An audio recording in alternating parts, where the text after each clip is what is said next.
you in downtown Milwaukee. This is Kyle Brust and Nortman, KBN on ESPN Wisconsin. Here's Kyle Wallace, Ben Brust, and Brad Nortman.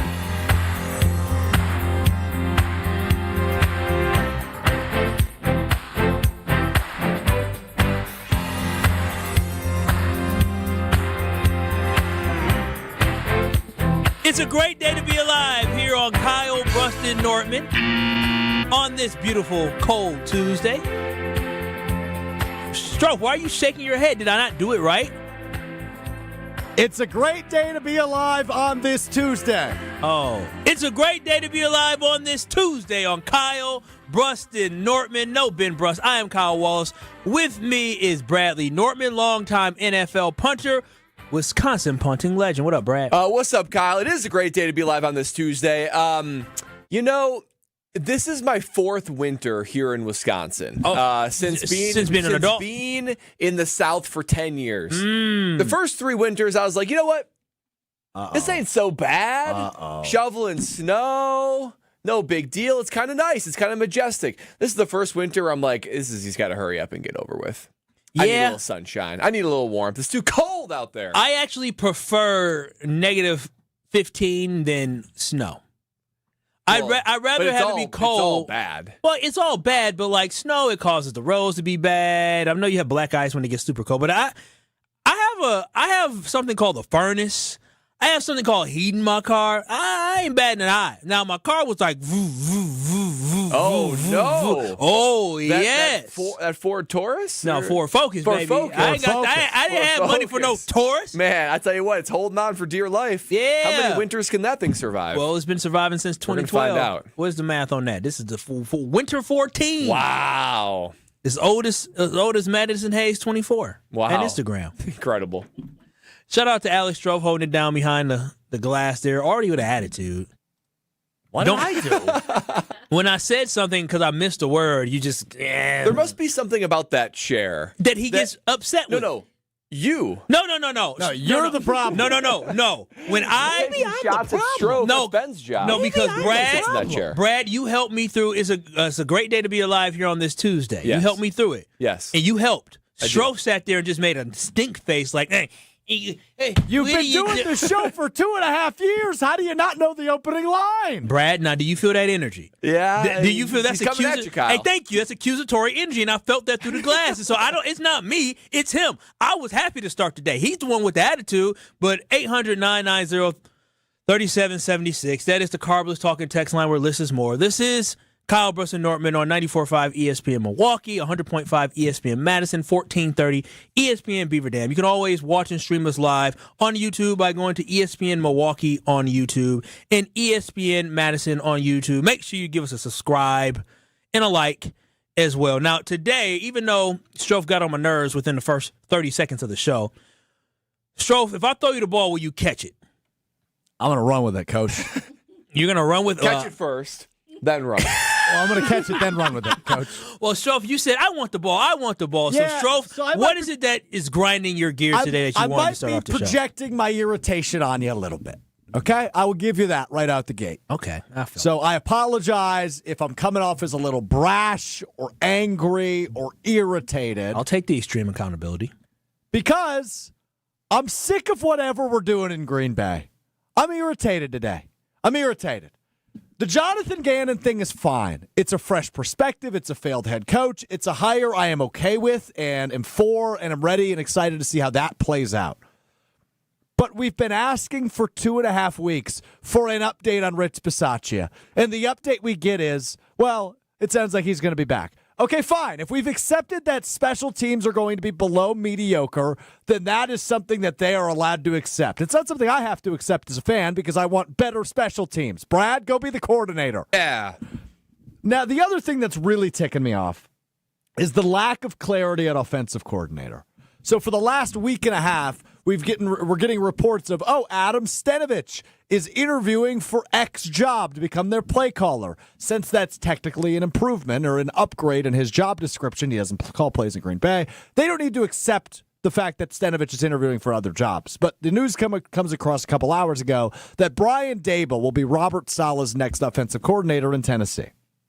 And I look around the league, and I notice teams that underperformed this year are not okay with complacency. For example, how about a team that's been to multiple Super Bowls the last half decade, the Kansas City Chiefs? They didn't make the playoffs this year. What'd they do at the end of the season? They allowed their offensive coordinator to go out and interview for jobs, whether that be offensive coordinator or head coach. And finally, it reached a point in the offseason where it's been a while and they can't really just sit in flux anymore. And they say, you know what, we're actually going to move on from Matt Nagy. Good luck to you. We're going to bring back Eric Bieniemy because that's an upgrade. The Packers have yet to make an extreme distinction on what they're doing in terms of the direction they're going at offensive coordinator. Stenavich is out there interviewing for jobs, but are they just welcoming him back with open arms? I want you to remember, just 3 weeks ago, almost 4 weeks ago, right before the playoff game against the Chicago Bears, Adam Stenavich said this about first-round pick Matthew Golden. It's tough right now, like it honestly is, because you got Christian, you got Romeo, you got Jay Reed back. Like, these guys have got really good experience and they're really good players, and those are the guys you're leaning on right now. And I think Golden's got a really bright future. He's very talented, and his time will come. But I think right now, just with the room the way it is, he's not going to be in that premier role when the playoffs come around. 5 targets, 4 catches, 84 yards, and a touchdown in the only playoff game. That's damning. Yeah. How can the man that is allegedly in charge of the offensive room, aside from Matt LaFleur, but Matt LaFleur is more the CEO. He is the play caller, but he's overseeing the entire operation, offense, defense, special teams. Stenavich is tasked with overseeing and understanding the pulse of the offensive room. Does that sound like a man who has the pulse of the offensive room? Because when you finally put the ball in a great playmaker, your first-round pick's hands, 4 catches, 84 yards, and a touchdown in a do-or-die game, just a week after he says, yeah, he's not going to be in a premier spot. I don't understand why the Packers don't view the world through the scope everybody else does. Doing the same thing over and over and over again is the definition of insanity. And allowing Adam Stenavich to moonlight and pretend to be the offensive coordinator on this team is damaging to their Super Bowl chances. And we've waited now 2.5 weeks for a freaking announcement. We don't actually even know that Matt LaFleur got a contract extension yet. The Packers haven't announced it. We don't actually know that Jonathan Gannon's the defensive coordinator. The Packers haven't announced it. Let's get some urgency like we talked about a year ago. I'm sick of it, man. Strophy's hot on the Packers. I'm actually right in your corner, Strophe. I think it's crazy to see an organization that has championship standard be so content with a lack of urgency. Is so just okay with how things are going. Making the playoffs, let's not rock the ship. Let's make sure we focus on continuity, not disruption. And we're only going to make changes if we're forced into making changes, right? Halfley got a head coaching job, so we have to bring in a new defensive staff. We're only going to make changes if Stenavich goes and finds another job as an OC, not if he comes back. I'm right there with you, Strophe. I would love to see a little bit more action, a little more decisiveness, a little bit more distinction between this is who we are, but this is where we're trying to be. Because the reality is, the Packers are going to be punished by this lack of decisiveness. If Stenavich comes back because he's not getting jobs elsewhere, it's going to be same old, Kyle. Matt LaFleur is not going to be pushed. It's going to be an echo chamber. And this is a guy that basically just kind of inherited the OC job. He was the offensive line coach. And no, Matt LaFleur is really pulling the levers and the switches for the Packers offense. But you need new, fresh ideas. Jordan Love needs to be pushed. Matt LaFleur needs to be pushed. He needs another mind offensively and game plan in the building to help this offense be what it should be, what it needs to be if you're a Super Bowl contender. And the same thing with Rich Bisaccia. The thing is, Matt LaFleur doesn't want to be the bad guy. He doesn't want to be the bad guy. It's the reason why Joe Barry stayed longer than he should have. It's the reason why Rich Bisaccia is staying longer than he should have. He doesn't want to be the bad guy. He doesn't want to fire people. And because of that, he misses out on other top candidates. Everybody else around the NFL is making serious, focused, legitimate changes. If they're seeing that they're not going to the Super Bowl, if they're not going to where they want to go, they're focusing on change, and they're looking at every area, turning over every rock, and wondering, what can we improve on? The Packers just keep rolling back the clock, keep on turning it back, and hoping that things are different. The reality is, how can we expect anything to be different if you do the same thing over and over again? Brad, real quick, that's something I want to talk about because I feel like it's something we've beat around the bush with. And again, loyalty is a wonderful human quality. I like to surround myself with loyal individuals who I can trust.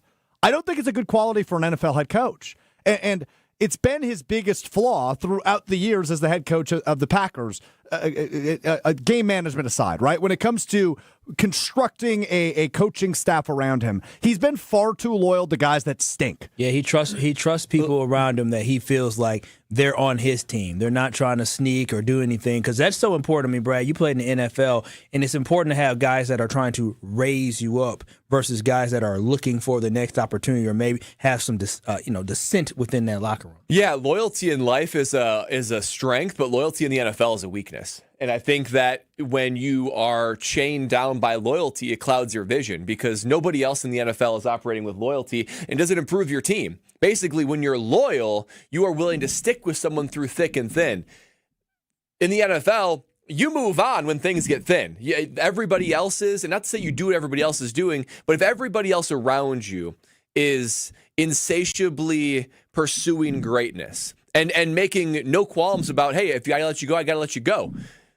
And you're not doing that, you're going to be able to fall behind. And, this delay in making a decision, if Matt LaFleur does move on from Steno, but just too late, the sea of people by which he can hire as an offensive coordinator has gotten weaker. Yeah, when I look at this, it's just basically this. Matt LaFleur needs to look in the mirror. He needs to figure out exactly what direction he wants to go, and he needs to get up the guts to have a man-to-man conversation with Adam Stenavich, because clearly, from my perspective, Adam Stenavich is not the guy for the Packers to be the offensive coordinator. If he looks in the mirror, he talks to Adam Stenavich and says, okay, is this guy the best guy to help lead this offense in the sense of does he really help us when it comes to getting the offensive install? Does he help me on the game day execution? Does he help me make adjustments? Is this the guy that is extremely effective in assisting on game day to ensure that the Green Bay Packers are in a position to win? If the answer to all of those questions is not yes, if it's not yes, not yes to 4 to 6 to 5 of the 6. No, if the answer is not yes to every single one,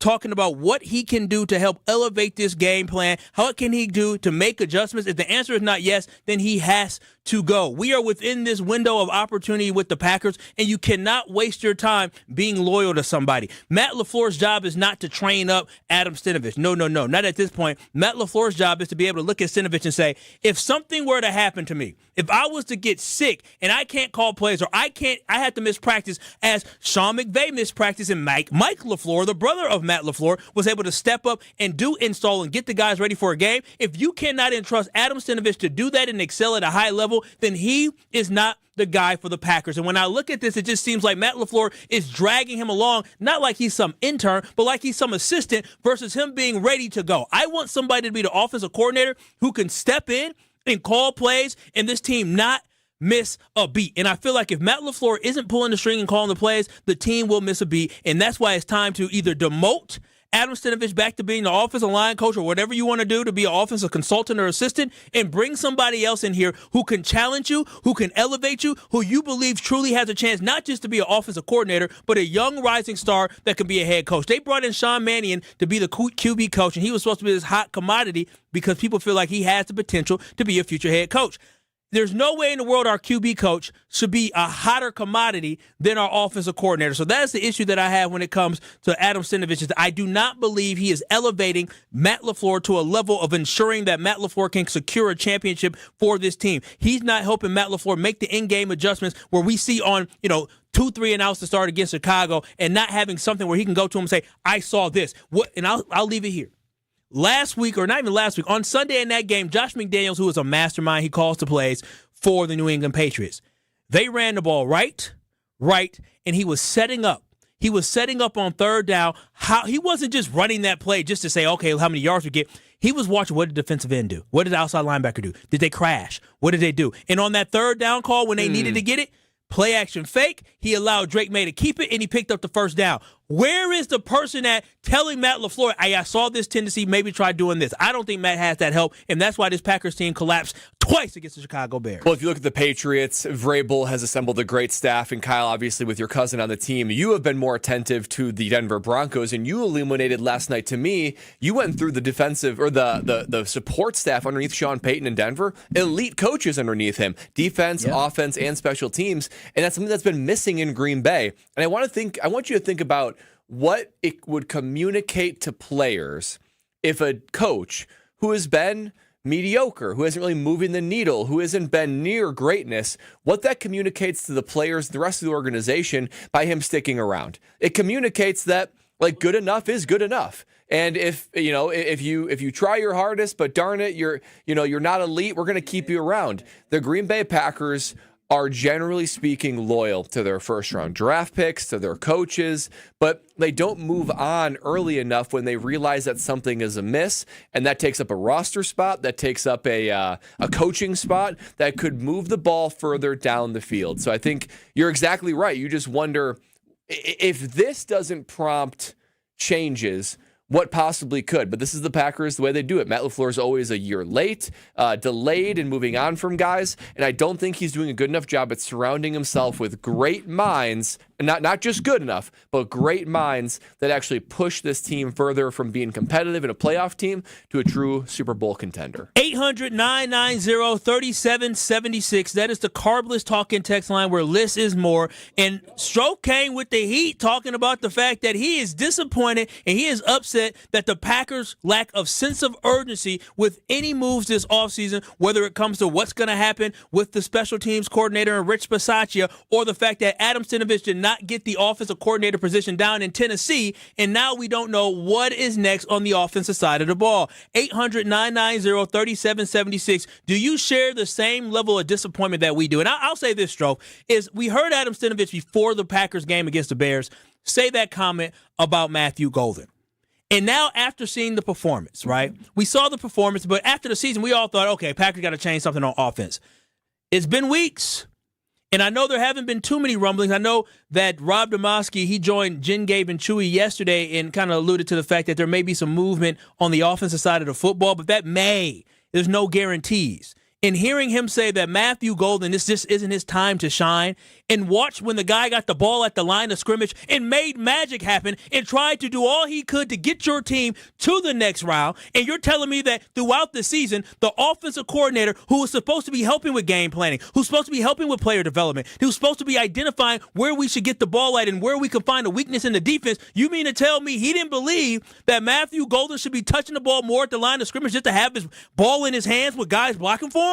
That is indicative of what we should believe in him. That right there, that play by Matthew Golden, that shows you that obviously Adam Stenavich is not the greatest evaluator and not the guy who understands who needs to touch the rock in order to put points on the board for the Packers. Yeah, and when you have a weapon like that, you get creative with getting the ball in his hands. You put two minds together in Matt LaFleur and Stenavich, and they couldn't figure out how to get that weapon the ball more often. I get it that it's a crowded room, but especially when Tucker Kraft went down, all of a sudden catches and targets open up because it's all the different receivers, and they love talking about how, hey, you know what, in our system, there is no number one wide receiver, but they all spread around. The targets get spread. We'll spread them around to Matthew Golden because you see what he can do. I just think that this goes back to a lack of urgency in the building, Ed policy giving Matt LaFleur an extension, making him feel comfortable and cushion his role, and there's some benefit to continuity in Matt LaFleur. I'm not saying that they should get rid of him, but Matt LaFleur needs to take that and say, I need to operate with urgency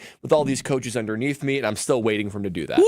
I see y'all on the Carbless talking text line at 800-990-3776. I see you all reacting to maybe our overreaction, or some of you are feeling the fire that we have and the disappointment that Adam Stenavich currently is still the offensive coordinator of the Green Bay Packers. And I think Alex Strofe was upset because now that Brian Daboll is going to be the offensive coordinator in Tennessee, a place that Stenavich interviewed for and was a finalist for, now that means the ball is in the court of Matt LaFleur.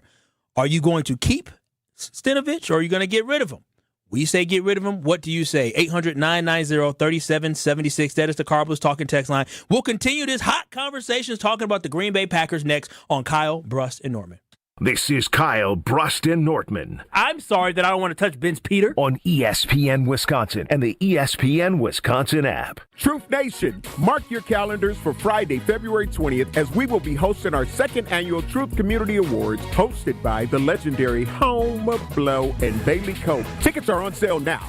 Visit 1017truthawards.com to learn more. The Truth Community Awards are sponsored by Milwaukee College Prep, the Milwaukee Bucks, Gruber, Steinhoffel, Cousin Subs, and 3rd Street Market Hall. Come celebrate with us on Friday, February 20th at the Truth Community Awards from 5:30 p.m. to 8 p.m. Do not miss out on the best community awards event of the year.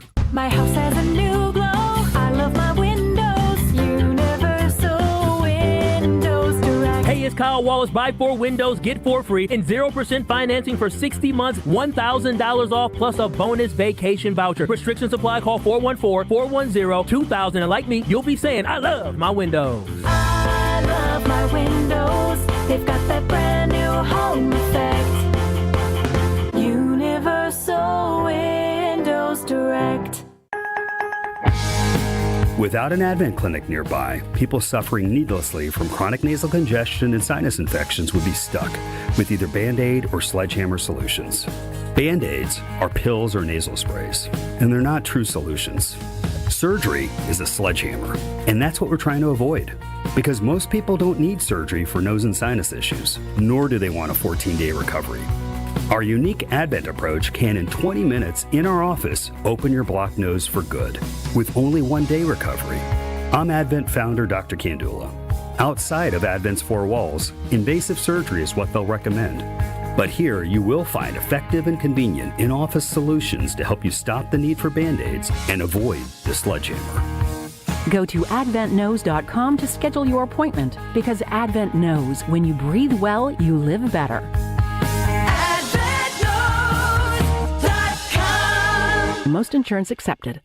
UW Credit Union presents the Student Athlete of the Week, supporting local student athletes as they grow on the field, in the classroom, and in the community. UW Credit Union is here for every you. Learn more at uwcu.org. With your UW Credit Union Student Athlete of the Week, I'm Will Summers. This week's UW Credit Union Student Athlete of the Week is Arrowhead senior and Minnesota commit Natalie Kussow. Kussow etched her name into the record books, becoming the all-time leading scorer in Waukesha County girls basketball history. She followed the record-breaking milestone with a dominant performance in Arrowhead's 77-41 win over Muskego, finishing with 33 points as the Warhawks improved to a perfect 13-0 on the season. Already a Wisconsin Gatorade Player of the Year and a contributor to a state championship track and field team, Kussow continues to lead one of the top programs in Wisconsin while preparing to join the University of Minnesota next season. Congratulations to Natalie Kussow, your UW Credit Union Student Athlete of the Week. It's time for the Marquette Minute on 94.5 ESPN, brought to you by Matrix Basements.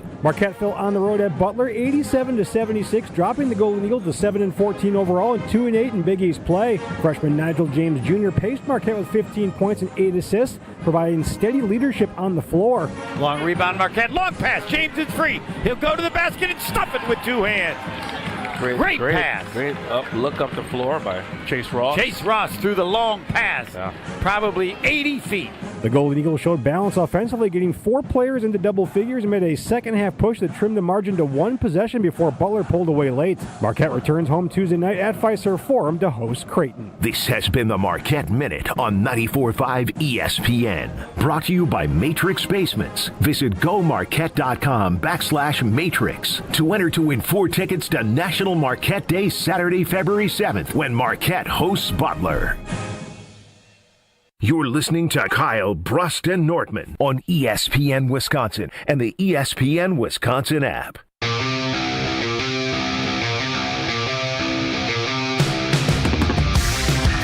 It is Kyle Brust and Nortman on ESPN Wisconsin. Shout out to the folks in Madison holding it down. I know y'all loving listening to 100.5 ESPN Madison. I see y'all up in the Beeve and Dodge County holding it down on 1430 ESPN Beaver Dam, and of course in the 414 and surrounding areas here on 94.5 ESPN Milwaukee. I am Kyle Wallace. He's Bradley Nortman. Yes, that Bradley Nortman who played in the NFL, who played in the Super Bowl, who also played in multiple Rose Bowls, and that is Alex Strofe, who's just a guy like me. Ain't that right, Alex? I'm just a guy like you. Yeah, we're just guys, man. What the hell does that mean? We're just guys. I am not just a guy. Okay, so what are you? How would people know you? I think the most famous way you got known, I don't think you want to talk about it, do you? Are you referring to my combine? Your attempted combine. Yes. Or are you referring to when I laughed at Colston Loveland being drafted? What do you think you're most known for on a grand scale? The combine. Most known for on a grand scale.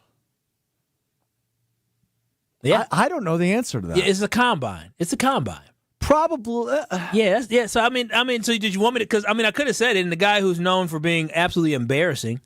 But I don't know if someone says, "Oh, Alex Strofe, that's the combine guy." Right. I don't either, and that's why I struggle with that. Well, they don't know his name, but if they saw, I guarantee you, if Tucker Kraft saw him, they'd be like, that's the guy. Well, that's the combine guy. I had to tell Tucker Kraft it was me. And then he said, "Oh yeah, that's right, it's you." And then we became best friends. Yeah. Tucker Kraft knew that combine video? He posted it on his story saying that sports reporters should have to do combines and that will dictate their income. Did he apologize for saying that to you? No, but there was a newfound level of respect somehow because I confronted him about it. Yeah, you confronted him about it. Yeah, and then he went out to have a breakout season. I'm just throwing that out there. Sure, yeah. I'm sure you're inspiration. Motivated. Well, maybe Adam Stenavich can have a breakout offensive coordinator season with the Green Bay Packers. He doesn't call the plays with the Packers, but there are many offensive coordinators that don't call plays on great teams with great head coaches who call plays, who find a lot of success. Unfortunately, here in Green Bay, I do think we find success, but I don't believe that Adam Stenavich is helping Matt LaFleur be successful. On the Carbless Talking text line at 800-990-3776. I see some of you all share some of the sentiments that we have, but also some folks who want to push back on how upset you guys are about how you feel about Stenavich. As in Darian said, calm down, Francis. I don't know who Francis is. Do you want the coaches to tell the world their offensive game plan each week? Everyone is extremely vague regarding their offense and defensive game plans week to week. Also, Matt LaFleur hired Gannon before talking to Leonard. Now, Strofe is asking for an expedited process. Make up your mind, Strofe. Sign G-Town Woody. All right, G-Town Woody Francis. Listen here, pal. No, I'm just kidding. I also didn't really advocate for the Jim Leonard hiring. I just said I thought it was interesting that we were acting like Jonathan Gannon was the hottest commodity in the world, and he couldn't wait an extra 24 hours to put the paper in front of him. I'm fine with the Gannon hire. I just thought, okay, are we not leaving every stone unturned, right? And I think that if you want to get back to a Super Bowl level, you have to turn over every stone you can, and I felt like that wasn't the case in the D.C. search. But again, I'm fine with the hire. I think it was a good one. It checked a box that was important to me, which was I wanted a failed head coach. I know that sounds strange. That's what I wanted. When it comes to this, at least we knew there was coordinators being interviewed. At least we knew that they were backfilling Hafley and planning on backfilling Hafley, assuming he got a job. I don't know that there was ever a true expectation of Adam Stenavich of landing a job this offseason. He had a couple looks, but how often in professional sports do you see a fan base pretty much unanimously cheer the idea of somebody leaving their coaching staff? Right? Like, I didn't see a ton of people going, yes, thank God Hafley's gone. Thank God he's the Miami head coach. I don't know if you guys have been on the internet the last 48 hours. Just about everybody that's a Packers fan that has commented on the idea of Adam Stenavich interviewing with Tennessee, the reaction was, oh, Tennessee, you got to take him. You need him. You really be doing us a favor. Like, that's probably tells you all you need to about Adam Stenavich and the way he's viewed. Yeah, and at first I wonder, like, is Matt LaFleur taking it easy because he's an offensive head coach? And so, like, not as big of a deal. But all you have to do is look toward the Kansas City Chiefs, what Strofe said. Andy Reid, the preeminent offensive mind in the NFL, and Patrick Mahomes, the best quarterback in the NFL. And even he said, this is not good enough. We need somebody else. Matt Nagy, gone. Eric Bieniemy back in. They are not content. They are the ones that are trying to move the ball forward and make sure that you have not just good staff around you, but great. And I just wonder if the Packers are approaching it the same way. That was my whole thing with the defensive coordinator. Why not make sure that you interview everybody who could possibly be the best at their role? That's why I said Jim Leonard should be interviewed. Don't rush for Jonathan Gannon. But now you're in a position where Matt LaFleur has slowed this process of offensive coordinator down. Other offensive coordinators are getting plucked for the same role. So even if he moves on, it's going to be really, really hard to get the best and the greatest candidate available because the sea of your options has diminished over the last couple weeks. Make sure you watch and stream us live on YouTube by going to ESPN Milwaukee on YouTube or ESPN Madison on YouTube, where you can give us a like, Give us a share. Give us a subscribe as we are on our road to 20,000 subscribers. And you can also comment on today's conversation as we vent about the fact that we're not satisfied with Adam Stenavich as being the offensive coordinator of the Green Bay Packers. 800-990-3776. Carl and Rylander. Complacency, huh? That's how you feel?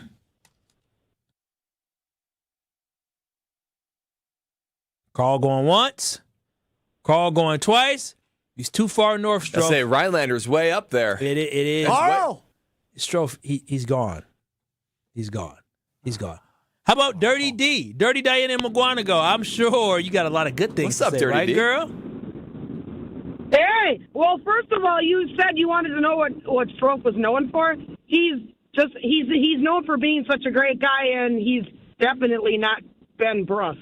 How about that, Dirty D? Well, Ben Brust can't defend himself right now. You taking shots at him? They also should interview Jim Leonard. I think they should give it to him. Yeah. Well, wait a minute now. That's you do right. know they Dirty D hired knows her defense. Dirty D. You didn't listen to our show yesterday, did you? No, my daughter was sick, so I didn't get a chance to feel listen better. Well, to you guys. just to fill you in, for anybody listening, the Packers hired Jonathan Gannon as their defensive coordinator. Did not interview Jim Leonard. Now it's rumored that Jim Leonard may be a candidate for the Buffalo Bills defensive But coordinator Dirty D, position. I'm on your side. They should have waited. They should have interviewed him at a minimum. That was stupid. Yeah, that's right. All right, thanks, Dirty D. Oh, wait, Dirty D. Wait, how you feel about Giannis? He's a Maybe. Wisconsin boy. They should have gave it to him. What? Never mind. You just talk to yourself. That's all good. Appreciate you, Dirty D. No, what did you say? Oh, okay, I'm sorry, girl. I was gonna say, how you feeling about Giannis? Come on. We don't want to talk about that. Oh.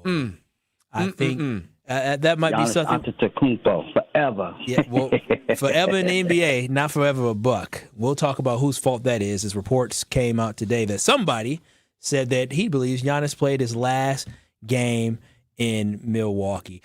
Just to get back to this offensive coordinator position, there's people asking us, well, what do you guys want as an offensive coordinator? Brad, you being somebody who played in the NFL and you were around a lot of good coordinators, what is it something the Green Bay Packers should look for specifically in a guy who is not a play caller, but a member of the staff who's helping the offensive play caller? Well, Adam Stenavich, kind of part of the old guard, came up from an offensive line coach. I would love to see a young, up-and-coming offensive mind that's particularly coach quarterbacks, because it sounds like the Packers might also lose their quarterbacks coach in Mannion. So there are plenty of really good quarterback coaches that are part of great offensive systems. You see some of them already getting interviewed for not only OC, but head coaching jobs. So I think Matt LaFleur's offense needs a little bit of a revamp, right? He came in and struck gold and rolled with Aaron Rodgers, and he's given Jordan Love a steady foundation to build off of. I think there's some important wrinkles. I think there's some important new philosophies and tendencies that you could throw in there and challenge Matt LaFleur from a young, sharp, fresh way to look at things type of mind. I think there's plenty of those around the NFL. I don't think you go O-line route. I think you go young quarterback coach who's a smart mind, who's building up the system. That's what Matt LaFleur was. That's what Sean McVay was. That's what Kyle Shanahan was. These young quarterbacks coaches that are smart and bright and will challenge the flow of authority. I think that's what Matt LaFleur needs. And on the Carbless Talking text line, where you can join in on the conversation at 800-990-3776. Jim in the 920 said, you guys are totally off base. Let the process take place. I am not impressed with the new coaches and staffs around the NFL. I would take Matt LaFleur over all of them. You do not know what is going on at 1265. They all have a sense of urgency. Their job is on the line. I do think there's some belief and truth in that.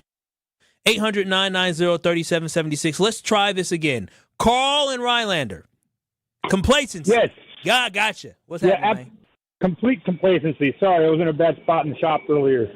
So if you sit here and watch the way they're handling these questions and stuff, they don't seem to be they are making decisions the exact same way that Rashawn Gary plays football. Wow. I think it's a complete system-wide problem. Take a play off. Yeah, next time we'll play. We'll get them next time. There is no next time. It's the NFL. It's gone in the blink of an eye. That's my 2 cents. Appreciate you, man. Keep working in that shop. Carl, it's a good take, and I disagree.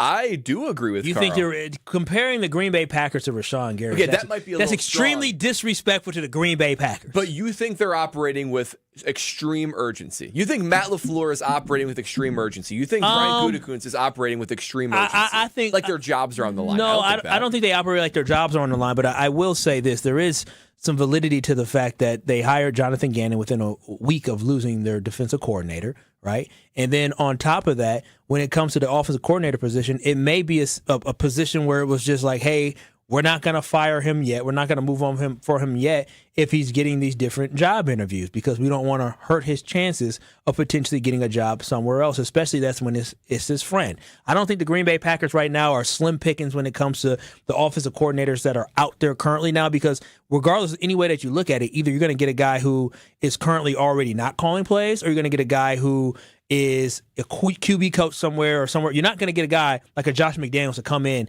and not call plays. And so I think the Packers do have some time to be patient when it comes to when they select their next offensive coordinator or if they decide to move forward with Adam Stenavich. Again, 800-990-3776. That is the Carbless Talking text line here on Kyle Bruston Nortman. Curtis and Madison, you have some thoughts on the OC job. How we doing, guys? Thanks for taking my call. Thank you. Thanks for calling. Honestly, I think the DC job I think John Gannon's a good hire. He did really good with the Eagles. People keep posting that video of his first day with the Cardinals. He's not a head coach anymore. He doesn't have to give any motivational speeches. I think he'll be able to focus the defense, which as a Lions fan I'm a little worried about because he'll have Michael Parsons to play with. OC job, LaFleur's going to call the plays, I think, unless he's giving that up. He will. Your OC job's he will? Well, that's going to be a big hire for them because I feel like he's going to have a tough time letting loose of that. But he needs to because I think he gets a little tight in big games. And last thing is Giannis is every right to head out, won this city a title. We're just in a position where we made some moves to try to get another one that didn't work. It's okay for him to move on, but I wouldn't be shocked if he stayed. Thanks, guys. Thank you, Curtis. I appreciate you. Again, 800-990-3776. You can join in on today's conversation. Also, watch and stream us live on YouTube at ESPN Milwaukee on YouTube and ESPN Madison on YouTube. Now, some of you all, we really haven't brought up Gannon too much, but some of y'all want to bring Gannon into this conversation. I do think there's some frustration festering with folks being upset with the quick hire of a Jonathan Gannon, and some people upset that there may not be stones being turned over looking at is the offensive coordinator position in Adam Stenavich, is that a perfect match? There's someone here on Kyle Bruston Nortman that says that the Jonathan Gannon defense that we're going to get, or we think we're going to get, ain't going to be that. He doesn't believe that the Eagles and the Packers are lying, and Brad will tell you on the other side why he doesn't believe we should get excited about Jonathan Gannon. Next. This is Kyle Bruston Nortman, KBN. What's going on? Big, come on. It's getting tough. It's getting slow. Ben, don't be pathetic. Your father's with your baby. They're listening. You gotta be better. But I'm giving it my all. I don't know what you're at either. Stop humping the ground. Yeah. Get up. On ESPN Wisconsin and the ESPN Wisconsin app. Get ready for the ultimate freestyle experience. Monster Jam Freestyle Mania, presented by Spin Master. For the first time ever, Monster Jam trucks team up with freestyle motocross bikes to deliver gravity-defying skills and thrills. See one-of-a-kind FMX bikes designed to match your favorite iconic Monster Jam trucks. Cheer on your favorite team. 2 times the freestyle action, full send family fun. Coming to Fiserv Forum this weekend. Brought to you by Big 80 Tires. Visit monsterjam.com. At Gruber Law Offices, we take great pride in helping those who have trusted us after a serious accident. Our team has the knowledge, resources, and experience to get you the results you deserve. Don't wait to get the help you need. Make the right call. Call Gruber Law Offices today. Proud partner of your Milwaukee Bucks. One call, that's all. Start your Milwaukee weight loss program now to lose weight fast. Many lose 20 to 30 pounds in a month or two. Call for your free consultation. 262-235-3980. 262-235-3980 or online at MilwaukeeWeightLoss.com. Kick off the new year with a smarter home and bigger savings with Exterior Pros and Baths. New windows to lock in the warmth, durable roofing, eye-catching siding, or a stunning bath makeover. Start the year off right and get $3,000 off your project. That's right, $3,000 back in your pocket during our New Year savings event. Call 262-800-4274 or visit extpros.com today. This deal won't last all winter. Exterior Pros and Baths. New year, new home, done right. Ben Brust here for the Princeton Club. If you're looking for your better tomorrow, you know where to go. It's the Princeton Club. If you're looking to grow, it's also the Princeton Club, because they will cheer for you in all areas of your life. The best way to do that is to start a foundation of having a healthy body, and your growth will start from there. With the cleanest health clubs in Wisconsin, they provide everything for you to reach your goals. Join before January 31st to get the lowest rates of 2026. Make sure you join the Princeton Club for a better tomorrow. Grab the dial and crank it up, baby, because Potawatomi Casino Hotel Milwaukee is spinning its Winning Hits collection. Over the next 3 months, you could win a share of over $1 million in prizes. On top of thousands in cash and reward play, you could win one of 3 new Ford vehicles in the grand finale drawings on March 27th. Just play with your rewards card to earn entries. Press play on the Winning Hits collection, only at Potawatomi. More info online. Must be 21 and a rewards member to play. Looking for a delicious meal without breaking the bank? Cousin Subs has you covered. Our $10 meal deal gives you a 7.5-inch ham and provolone, turkey breast, or veggie sub piled high with fresh hand-sliced ingredients, crisp veggies, and all your favorite toppings. Add a bag of chips or regular fries, a fountain drink, and a cookie, all for just $10. This deal's available online or through the Cousins app only. And you can enjoy your meal at home, at work, or delivered straight to your door, hot and fresh. Cousin Subs. We believe in better. Available at participating locations. Offer subject to change. Ben Brust here for Iron Jock. It's a new year, and that means new goals. If you're still working on your New Year's resolutions right now, congrats. You've officially made it past Quitter's Day. More than 70% of people give up by now, so this is a win. Iron Jock wants to reward you. Now, through January 27th, our listeners can get 30% off any Iron Jock purchase over $75 when you use promo code ESPN30. And you'll also score a free 3-pack of Iron Jock socks, a $25 value. Iron Jock helps you look good, smell good, and keep showing up. Earth Justice is a national legal nonprofit fighting to save lives, protect our climate, and strengthen our economy through the shift to zero emissions. Visit us at earthjustice.org. Earth Justice, because the earth needs a good lawyer. This is Kyle Brust and Nortman, KBN, on ESPN Wisconsin, ESPN Milwaukee on YouTube, and the ESPN Wisconsin app.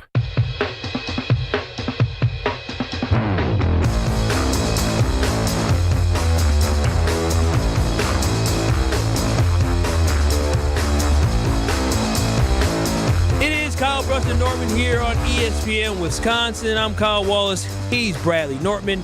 No Ben Brust, but Alex Strofe holding down behind the glass. Had a spirited conversation talking about the offensive coordinator position with Adam Stenavich and the disappointment we have that the Packers may end up running it back with Adam Stenavich. But Bradley, Jonathan Gannon is the defensive coordinator for the Green Bay Packers, and 2022 was a hell of a year for him. But you're saying, press the brakes. Maybe he shouldn't get all the credit for the success that the Eagles had in 2022? Yeah, I mean, Jonathan Gannon's best year as a D coordinator, he's only a D coordinator for 2 years, 2021 and 2022 for Philadelphia Eagles. Now, 2022 is the banner year. That's the year that got him the job, basically, in Arizona, and the defense was awesome for Philadelphia, got them to the Super Bowl. And he deserves some credit, but I'm not sure as much credit as people are giving him. If you look a little bit deeper into that Philadelphia Eagles defense in 2022, they set an NFL record for sacks that year, which is in the 70s, which is quite impressive. However, if you look at their depth chart, look at their personnel, look at their D-line, their starting D-line, Hassan Reddick, Javon Hargrave, Brandon Graham, and Josh Sweat. Those are basically 4 guys that have performed at an all-pro level, and all those guys were performing at a can't really say Pro Bowl level anymore. That doesn't have much meaning anymore after Shedeur Sanders and Keyshawn Nixon's a Pro Bowler. But they are knocking. They were or knocking on the door of all pro levels, each one of them individually on their own that year. Reddick had 16 and 3 others had 11 each. 4 guys on that O-line, all 4 of them had 11 or had double-digit sacks. Riddick at 16, the other 3 had 11, and all those guys have been productive, not just that year, but throughout their whole career.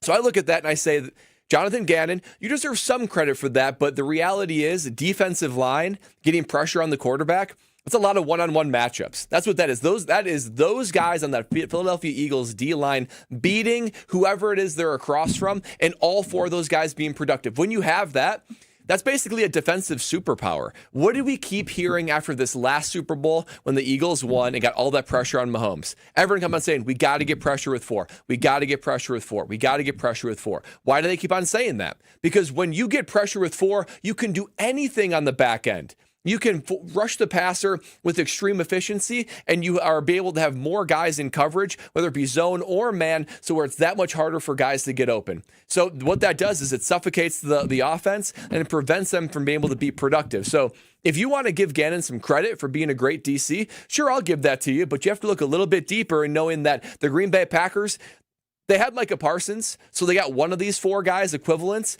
but they don't have the other 3.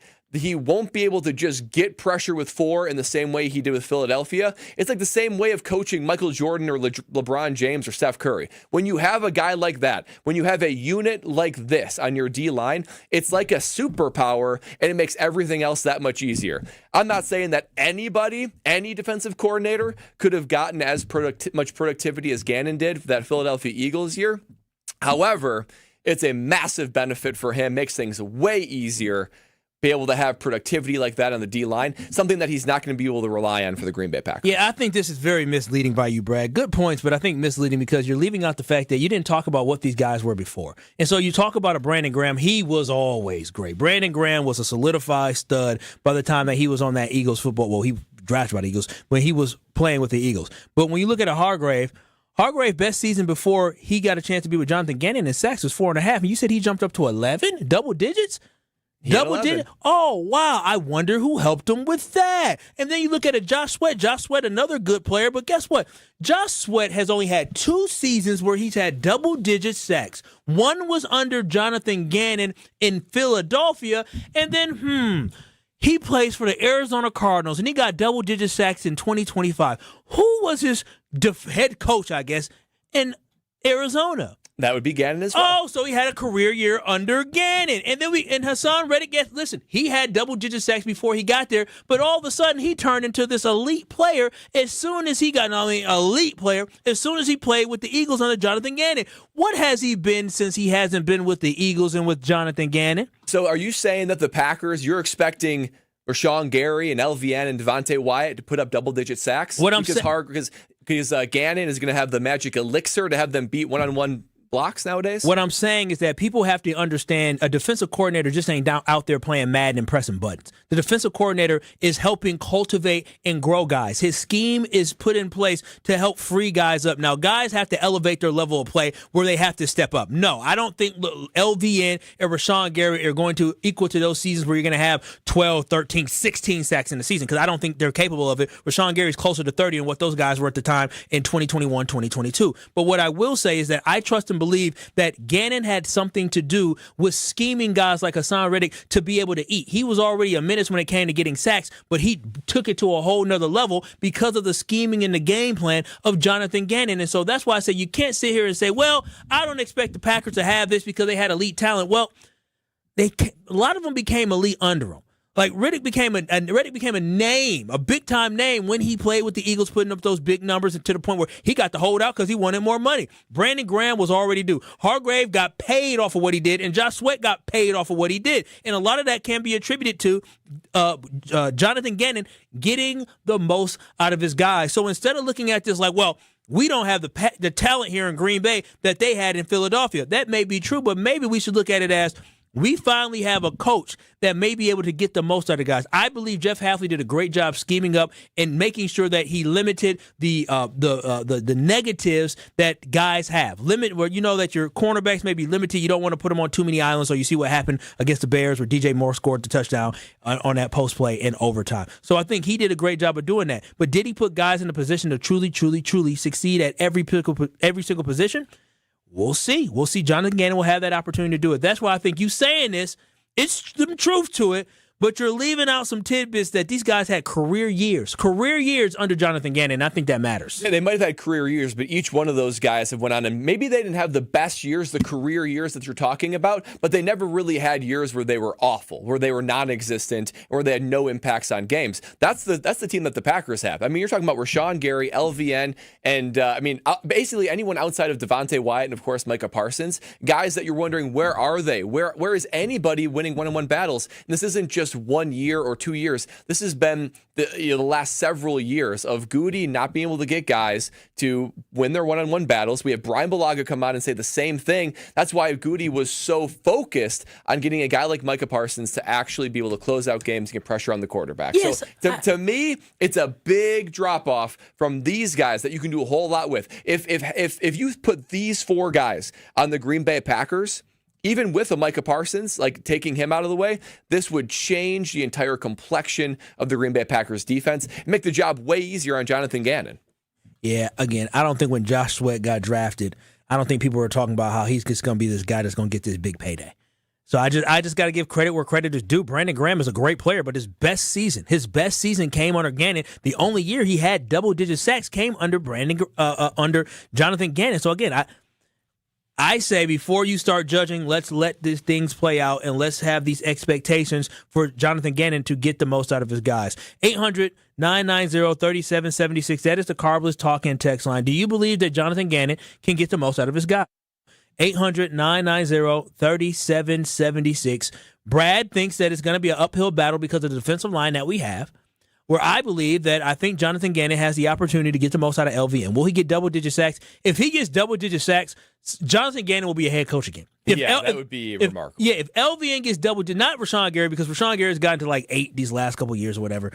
He ain't the one. If LVN finds his way to 9 or 10 sacks in the season, oh yeah, Jonathan Gannon's going to be a hot candidate because if he gets that many sacks in the season, that means the Green Bay Packers are doing well. When you look at Devontae Wyatt, when he comes back, I think Devontae Wyatt, because in college he was pretty good at pass rushing, that's another guy that can pop and maybe get 6, 7, 8 sacks. And don't get it twisted. I'm not trying to say that Jonathan Gannon doesn't deserve credit and he's not a good D coordinator. I think he is. His best year came when those guys were operating at an all-pro level. Because the Packers, and what's that? Because of who? Well, their own talent, I'd say primarily, but maybe Gannon put him in a decent spot. You didn't become a better punter because of your coaching? The problem is that was a top 5 unit, a top 1 unit in the NFL, and he had his best year with it. The Packers, even with Micah Parsons, have a bottom half D-line in the NFL. So you can't use the same game plan. You can't rely on the same things that you used with Philly that year, his best year, because you are not going to get that level of productivity in the same way with the Green Bay Packers. The level of skill is such a big drop-off from that year. 800-990-3776. Again, that is the Carbless Talk and Text line where Liz is more. You can watch and stream us live on YouTube as we continue this conversation. Just talking about the Packers coordinators, I just feel that right now the Green Bay Packers, for a team that made the playoffs 3 straight years in a row, for a team that looked like they were, Super Bowl contenders during the season, there seems to be quite a bit of negative energy coming from people in Packers land. Now, Brad, I'm not trying to paint you as a nervous Nelly or a hater, but I'm just saying you're not happy about the defensive coordinator. You're not happy about Rich Bisaccia. You said Matt LaFleur maybe he shouldn't come back. Well, I didn't go that far. What did you say? You said Matt LaFleur? You said Matt LaFleur. Did you? You didn't. I said if you can get Tomlin or Harbaugh, you should examine that and probably go. So you had googly eyes, wandering eyes. Yeah, I got wandering eyes for sure. Wouldn't you have wandering eyes after 3 straight years of a 7th seed and a crushing, soul-crushing, painful top 5 loss in the last 25 years? I'm loyal. I'm 10 toes down for mine. And Matt LaFleur is one of mine. He got 2 more years to figure out what's going to happen before I start having those wandering eyes. But again, 800-990-3776. Gene, we see you. We'll get to you on the other side as we'll continue this conversation talking about the coordinators. We also have Marc Tauscher joining us at 3:15. We're going to talk Packers with him, but also we got to talk to him about Giannis because he's a big Bucks fan. Courtside Tauscher was, and we'll get a little bit of Nerd Man here on Kyle Brust and Nortman. Keep it locked. We'll be back. Nerd Man. You're listening to Kyle Brust and Nortman, KBN. Let them know the dread-headed brother loves the Green Bay Packers. When you see me, Goody, let me in the box. On ESPN Wisconsin and the ESPN Wisconsin app. All day, every day. The Carbless Talk and Text line is open for you. First off, there is not one team that's on the fringe that scares me. 800-990-3776. The Carbless Talk and Text line. This is more. Earth Justice is a national legal nonprofit defending the environment and people's health. Until justice stands for all, our lawyers will never rest. More at earthjustice.org/neverrest. Earth Justice, because the earth needs a good lawyer. You've already put in the work. Now there's a way to make it count towards your degree. At Lakeland University, your work and life experience can earn you college credit, helping you finish faster, saving time and money. With flexible evening and online classes, plus multiple start dates, Lakeland fits your life. Study 100% online at one of our 6 locations across Wisconsin or on our residential campus in Sheboygan County. Customize your degree to fit your life, your goals, your future, without missing the moments that matter, at work or at home. Your experience matters here. Lakeland University. Experience it your way. At Saturn Lounge, we know if your marketing actually worked, you would know. Your website would perform. Your storytelling would inspire. Your campaigns would deliver leads that become sales. You wouldn't need a report to tell you. Visit SaturnLounge.com today. When marketing works, it shows. Fisco is always there for your auto body care. When accidents happen, Fisco Auto Body on Forest Home in Franklin is there when you need them. Got a broken mirror? They'll take care of it. Dented bumper? Scratch paint? Fisco Auto Body will take care of it. If there's any damage you need fixed, Fisco has you covered. Their expert workmanship is guaranteed for the life of your vehicle. So stop in for all of your auto bumps and dings. Once again, you know the line. That's Fisco. Hey, it's Kyle Wallace. You know that saying, new year, new you. Well, how about new year, new home upgrade? Universal Windows Direct has a January offer that's all about starting strong and saving big. Right now, when you buy 4 windows, you get 4 free, and that's one of the biggest offers they've ever done, and with 0% interest financing for 60 months. You'll also get $1,000 off your entire project, plus a vacation voucher with every purchase. Restrictions apply. Call 414-410-2000, and like me, you'll be saying, I love my windows. Get the beat of the Bucks straight from a fan favorite and Bucks legend. Welcome to the fantastic voyage. Marcus Johnson, the captain of this vessel. Tap into Here District with Marcus Johnson, a Bucks Plus audio production. My first mate, Chris Johnson, the only father and son tandem. Your weekly pulse on the Milwaukee Bucks and conversations with the biggest names in basketball. This week on the pod, Marcus and Chris talk to Bucks legend Terry Cummings. Find Here District now on bucks.com/plus, the Bucks app, or wherever you get your podcast. Did you know Professional Construction Inc. has an in-house team of interior designers? We're excited to bring our expertise to you with our brand new virtual interior design program. Maybe you're not ready for a full construction project, but you are ready to refresh that outdated room. Our PCI design team creates stunning photorealistic renderings, a mood board, and a curated shopping list, all delivered to you in just days. For all your construction and design needs, visit professionalconstructioninc.com. It's ESPN Wisconsin's Game Night, so for Events by Design. Events like appreciation parties and retreats can go a long way towards boosting morale and retaining top talent. Events by Design is your go-to creative partner for employee events that truly make an impact. They help leaders retain top talent by making their people feel seen, valued, and celebrated. The creative team at Events by Design does all the planning and production, making sure things not only look great, but also work. Make a smart investment in your culture today. Search online, Events by Design. They design, you party. Your state, your teams, your ESPN. The ESPN Wisconsin app. Customizable just for you. Find the ESPN Wisconsin app in the Apple or Android app stores today. You're listening to Kyle Brust and Nortman, KBN, on ESPN Wisconsin, ESPN Milwaukee on YouTube, and the ESPN Wisconsin app.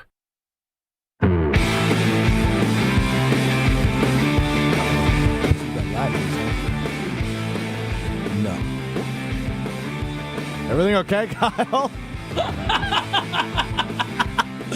Who are you talking to? I was trying to talk to producer, and I was going to ask you about the great partners that we have, but I picked up my sheet from yesterday that I scribbled on, but I pressed the wrong button. Well, that's what happens when you put me in the driver's seat.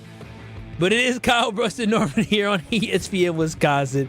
Let your voices be heard as we talk about the offensive coordinator position and defensive coordinator position and whether or not you are satisfied with the direction of the Green Bay Packers. You can join in on the conversation on YouTube by going to ESPN Milwaukee on YouTube or ESPN Madison on YouTube. Make sure you give us a like, a share, and a subscribe as we are on our road to 20,000 subscribers. Gene in Sun Prairie, you have some worries. What are those? Hey, gentlemen, great show. My concern has to do with Nathaniel Hackett. Oh. Not too long ago, Nathaniel Hackett was fired halfway through the season with the Denver Broncos. His tenure there was a disaster. He goes to the New York Jets, gets fired there, an absolute disaster there. And it just concerns me that he may be put in some role other than consulting by Matt LaFleur because he's a friend and he makes good vibes in the building. Well, I'm sorry, but you have to be more than a nice guy with good vibes. These people need to win. And I can't imagine anybody asking Vince Lombardi to keep somebody on because they had good vibes. Gene, can I ask you a question really quickly? Gene, now, what is it about? Now, I understand that Nathaniel Hackett sucked as a head coach down in Denver, and as an offensive coordinator, it didn't seem like it was right. He was just kissing up to Aaron Rodgers. But during his tenure as an offensive coordinator in Green Bay, what was so bad about that? He is not the play caller. Matt LaFleur clearly is the play caller. And we've been talking for weeks about Matt needs new eyes and a new perspective. Bringing in somebody from the past who did it the way they always did it, I think is a mistake. We've talked about there's some really good young offensive minds out there. I think Matt maybe needs an injection of some new creativity, and Nathaniel Hackett is not that person. Oh, that's fair enough, Gene. Appreciate you. Wow, look at that. Stroph's on his double, side. triple ding, quadruple ding. Stroph, why are you so adamant about it with all these ding, ding, ding, ding, dings? Because why? What did I use at the beginning of the show? The definition of insanity is doing the same thing over and over again and expecting different results. As good as the Packers were in the red zone when Nathaniel Hackett was the offensive coordinator. Let's get some fresh ideas in the building. Isn't that what this whole thing's been about? Isn't that what we've been asking for all offseason? Fresh ideas? And you're going on to year 8. I mean, it's year 8 with Matt LaFleur. That's a long time for anything, but for a head coach in the NFL, you would expect growth, you would expect greatness, or if not, that's where that wandering eye comes in, Kyle. So I would expect after year 8, you shake things up, you change things up a little bit to have a greater result than ending how it previously did. How long have you been married? I've been married 11 and a half years. 8 years in, did you do anything to shake it up and keep it fresh? It stayed fresh, baby. It stayed fresh. We were winning Super Bowls, man. We were the New England Patriots. Still are. That's a good question. Yeah. I've been with baby girl for a while now. But 11 and a half years, I hope it's still fresh. Yeah. It only gets better. If you do it right, it only gets better. That's my, honestly, hand up, my biggest fear is that after like a decade, I'd be like, whoa, this is the same thing for 10 years long. Then you got kids running around. Kyle, you're engaged to be married this year. She listens to the show. I know. I'm this excited. Is live. I'm very transparent. Like, okay. Everybody here is, Miss Cleo can see the damn future, I guess. What I'm saying is that I love my girl. You're openly saying you're worried about it getting stale. No. What I'm worried about is that right now this feels like, how we talked about the infatuation phase.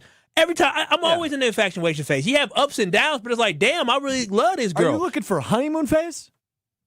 Honeymoon, infatuation, whatever it is. Honeymoon phase. Just wait till you get to the deepening phase. You love her. So I don't know that infatuation is necessarily the word you'd want to use. Infatuation sounds blinded. Like you're blinded by something. Thank you. I'm in love. And listen, I will openly admit that I think about, damn, hopefully 20 years from now I still feel this way because I can't predict how I'm going to feel. I don't know what's going to happen in my life, but I'm in a good position. So you asking him about the 11 and a half years and if it's still, And you said, spicy? Damn, that's a long time. How's it not stale yet? But they dated before that, so they've been together for like 15. Yeah, over 15 years now. Yeah, so I'm just saying, so that's good to know because I'm on the same trajectory. 16 years. Because y'all dated for 4 years before you got married? 2009, we started dating. And you got married in 14? I was in 4th grade. Yeah. That is crazy. That is crazy. You scooped her up early. Brad scooped her up real quick. I said I can't let her get away. 2009 in spring or the fall? All because he lost his wallet. Fall. All because he lost his wallet. Beautiful. Beautiful. Meant to be. Beautiful story, but I'll see if what's more beautiful is the thing that you love to drink, right? Oh, that's right. I do love to drink a Carbless. That is a love relationship that I love enjoying. And guess what?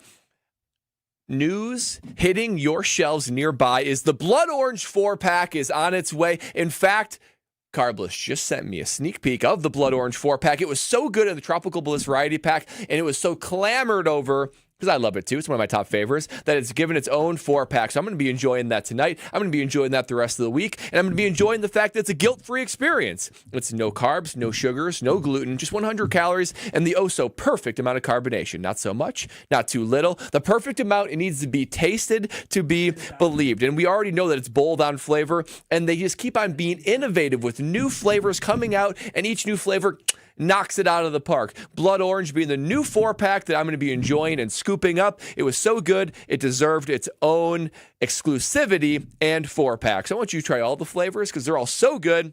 Make sure you pick up a 4-pack of the Blood Orange as you start this new year and enjoying everything that it has in store for you. Less is more with Carbless. Nerd Man is next. Nerd Man. When a trophy is raised, it can feel like the season's over, but on the ESPN app, it never really is. Because with more than 47,000 live events, plus originals, highlights, and coverage from every corner of the sports world, there's always something to dive into. No off-season, just everything a fan needs to keep going. Always in season, get all of ESPN all in one place. Download the ESPN app on your TV or phone today. This is Monster Jam Freestyle Mania, presented by Spin Master. Monster Jam trucks team up with FMX bikes for the ultimate freestyle experience. The fun begins at the pit party, where you can meet the teams, get autographs, take pictures, and see the trucks and bikes up close. Get your pit party pass at monsterjam.com today. Must have valid event ticket to enter pit party. Restrictions may apply. Rules and activities are subject to change. Visit website for event details. Coming to Fiserv Forum this weekend.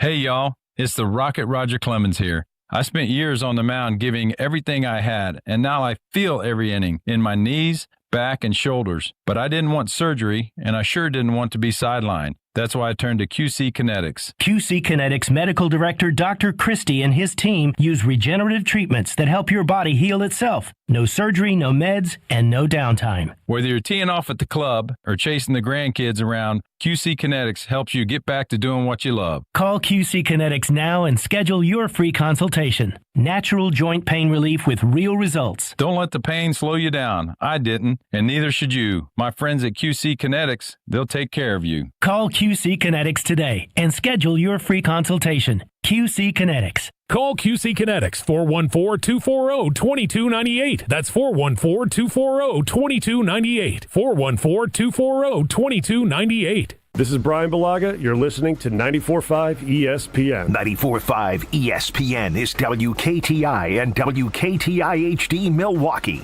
a locally owned Good Karma brand station. Broadcasting live from the Gruber Law Office's One Call That's All studio at the Avenue in downtown Milwaukee. This is Kyle Brust and Nortman, KBN on ESPN Wisconsin. Here's Kyle Wallace, Ben Brust, and Brad Nortman.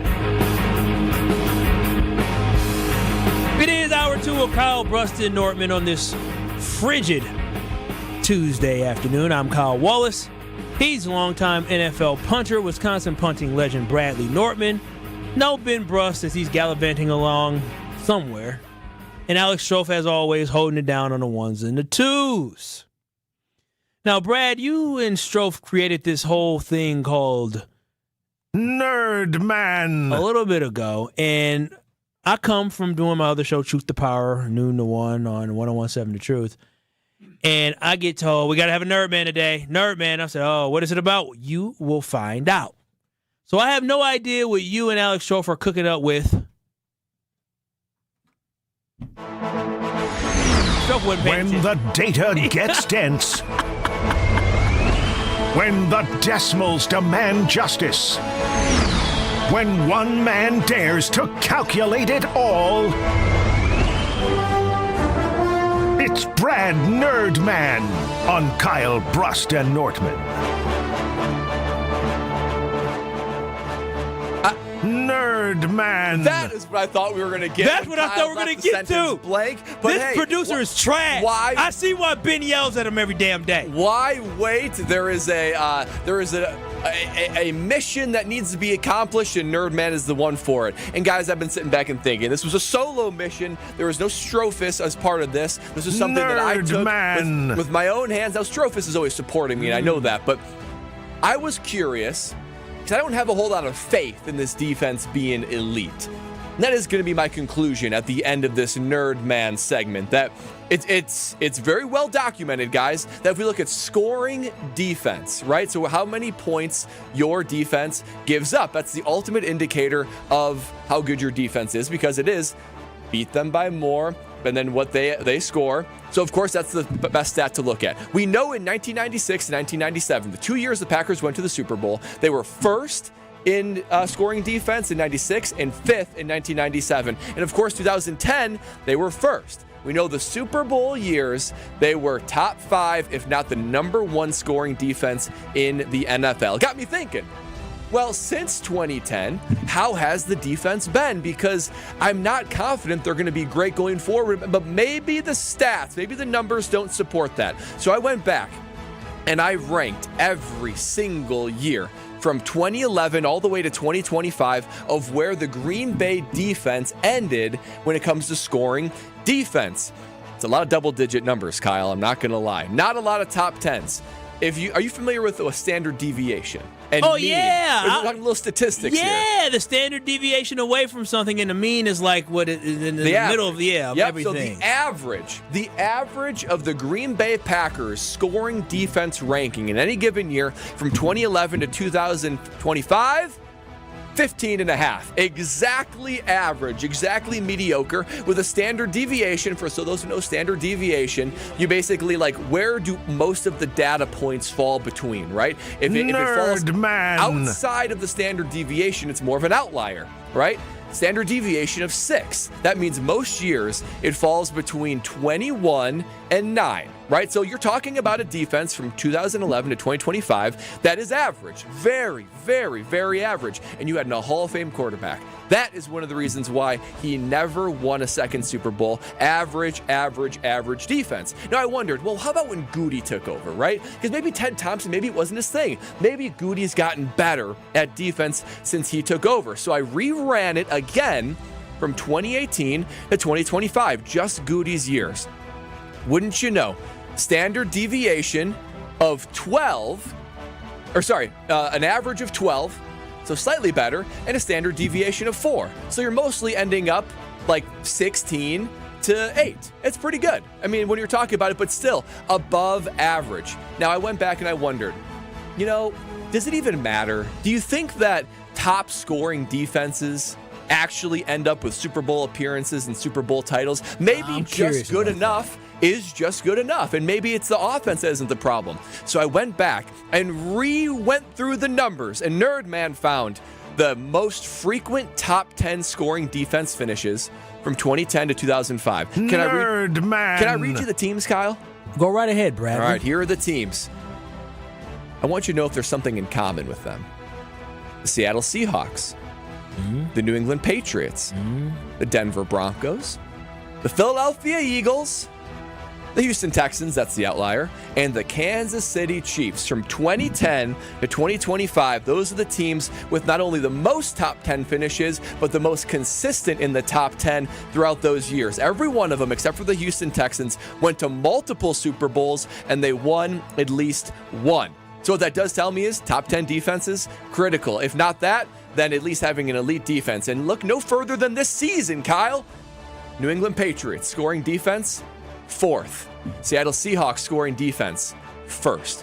What this tells me is the Green Bay Packers are stuck in a mediocrity type of position when it comes to their defense. Now, they're never really bad, but they're never really elite. Every time they've been elite, it's been Super Bowl years, and they are stuck in this above average type situation, which ends up getting you to where they have gotten to. Wild card, early playoff exits. They're not like these other teams that are Super Bowl contenders and winners. So I ended this Nerd Man segment with Nerd Man, a Monte Carlo of how many simulations, Strofe? 200,000 simulations! 200,000 simulations, because I wanted to know, please tell me, Monte Carlo, please tell me, what should I expect given the roster makeup, the coaching staff, the stability, future draft picks, the Packers GM?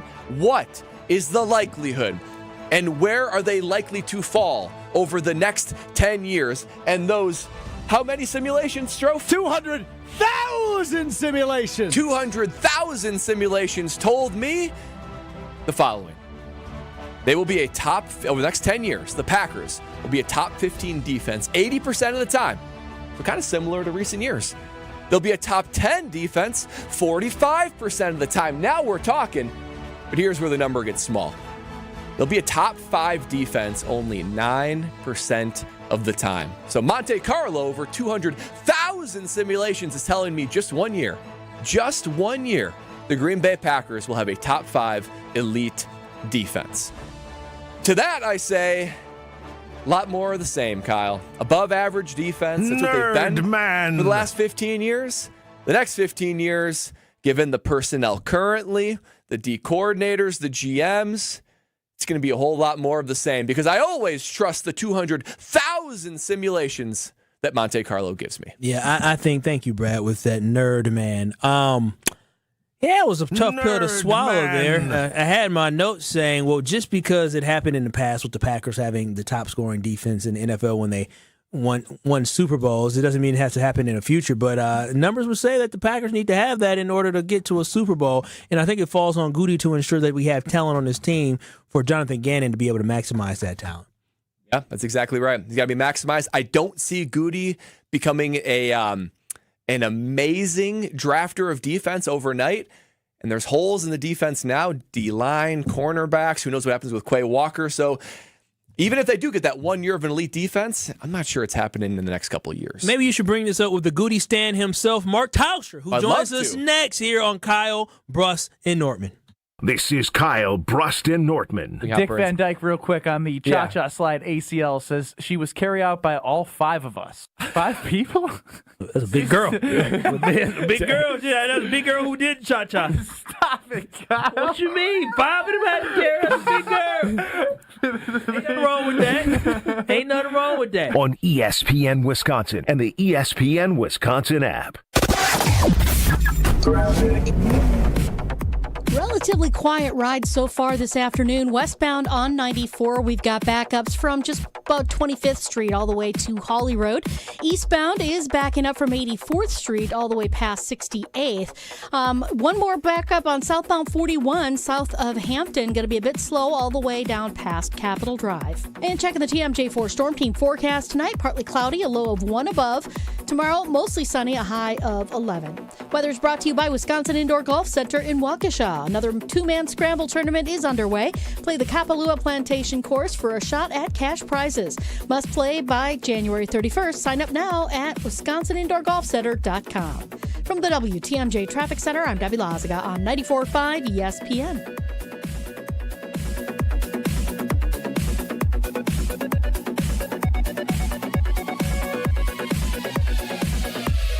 Stay up to date on the Green and Gold all off season. The Green and Gold Fix podcast is brought to you by Potawatomi Casino Hotel. Luxury stay, elite play, unwind in sophisticated comfort. Win big, dine, and experience the events in Milwaukee. Harley-Davidson is an iconic Milwaukee brand, recognized worldwide for its innovation and strength. For many years, Harley-Davidson has partnered with Junior Achievement to prepare the future workforce of our community. Together, we're ensuring young people discover the career path that's right for them. To learn more, visit wisconsin.ja.org. Monica, we've got to hand it to you. You and the design team have outdone yourselves. Are you talking about the One collection? Those rings say you are the one. And they say it symbolically. Describe the symbols. Every ring in the One collection should be presented with a special ritual. What would that ritual be? You pick up her left hand and you place a kiss on her ring finger. Rick, you never told me about that part. Then you show her the tiny red diamond, flush mounted inside the ring, that will forever be in contact with her finger. Why is it red? Because that's when the giver says to the one, Wherever you go, my heart goes with you. I give you this kiss. I give you my heart. The red diamond is a secret symbol of that sacred moment. The center diamond on the outside of the ring is for the whole world to see. But the tiny red created diamond inside the ring is only for the two of them. The One collection of engagement rings is available exclusively at Kessler's. To find the Kesslers nearest you, visit KesslersDiamonds.com. In 1987, the Bucks took on the world and changed basketball forever. At stake, basketball supremacy in the United States. Bucks versus the World, narrated by Charlie Behrens, is the new season of Behind the Bucks podcast, presented by Gallagher, your trusted insurance broker and HR and benefits consultant. It's the untold story of the 1987 McDonald's Open, when the Bucks became the first NBA team to face the Soviet Union. Listen now on Bucks.com/plus, the Bucks app, the ESPN Wisconsin app, and wherever you get podcasts. My husband's an animal in bed. Well, you know. Not in the fun way. Think warthog. With a chainsaw. Snoring and sleep apnea affect over 90 million people, and 1 out of 4 couples sleep in separate rooms. Advent can help. We've been Milwaukee's one-stop solution for nasal congestion, snoring, and sleep apnea for over 20 years. Unlike many other practices, we focus exclusively on these conditions, so you get comprehensive care under one roof. Advent's unique approach can help you breathe and sleep better, and many avoid a CPAP. Plus, most insurance is accepted for our effective 20-minute in-office treatments. Hey, the only animal you want in your bed is your dog. Advent. Sleep better. Sleep together. Learn how you can improve your life at adventknows.com. You're listening to Kyle Brust and Nortman on ESPN Wisconsin and the ESPN Wisconsin app.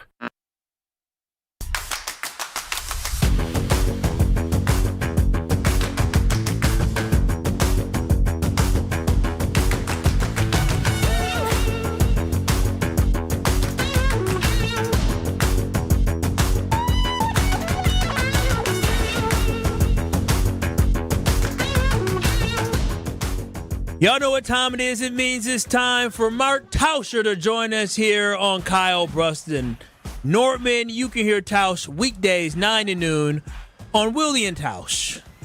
Tauschy, how you doing today, buddy? I'm good, buddy. How are you guys doing? You know, Strofe is happy because there's no Ben Bruss. I'm not as happy with no Ben Bruss. I'll let Brad speak for himself. I feel like everybody's probably pretty happy there's no Ben Bruss, right? Isn't that kind of... Yeah, I mean, we feel a little bit like a man down. It's not the complete KBN team, but we're rolling around, Tausch. We are rolling. But Trophy gets more airtime then, right? And that makes him happy. Yeah, he Jesse Nelson'd us today. He took the mic and he ran with it to start the show. He killed it, though, Tausch. He did. Surprise, well, he brought it. Jesse did teach him. I mean, he did learn under Jesse, so that doesn't surprise me. I would say learn is probably strong, but... No, sure, you know what I meant. I mean, what do you? Tutelage. We can get into the great details, or we could just be general. And I think either way, you're good, right? I'll let it slide. Well, Tausch, a lot of people were upset yesterday because we were talking about the hire of Jonathan Gannon, and people were mad because the Packers didn't wait for Jimmy Leonard. Tausch, should the Packers have waited to interview Jimmy Leonard? Yeah, I think so. I understand that there's timelines and, different teams could have been interested in Gannon. Whether or not that's true, I don't think we'll ever find out. But you get the sense that Matt LaFleur was looking, and he had Gannon in, I think, on Thursday or Friday, had him another day. And as you kind of go through that process, if you're holding a guy, and I think we've learned this with both, NFL free agency and for sure in the NIL portal, you want somebody, you don't let them leave the building, because once they leave the building, the price goes up and the odds of you securing their services go pretty much out the window. So if you felt like, and obviously Matt LaFleur did, he's a head coach. Matt LaFleur wants somebody that is just, you run the defense, I'm going to do me on this side of it, and we're going to be successful in that route. And he felt good enough about Jonathan Gannon to make that decision without having an opportunity to interview Jimmy Leonard, even though I think a lot of us would have loved to have seen that, that opportunity come, but it is not. It's just, that's not the way the NFL calendar worked, and we'll see if that ends up being a good move or a bad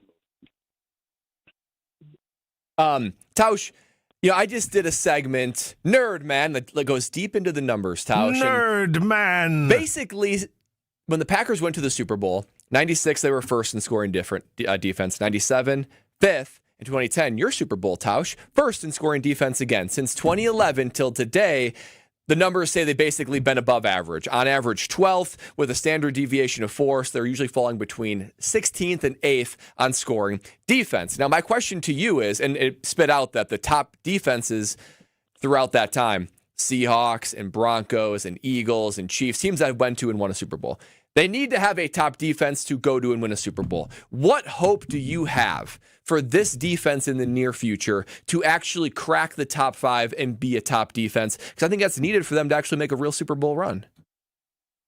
Yeah, I mean, obviously, I don't think they're going to be overly active free agency-wise, but you're going to get one of the best pass rushers back, and hopefully he's back for a season.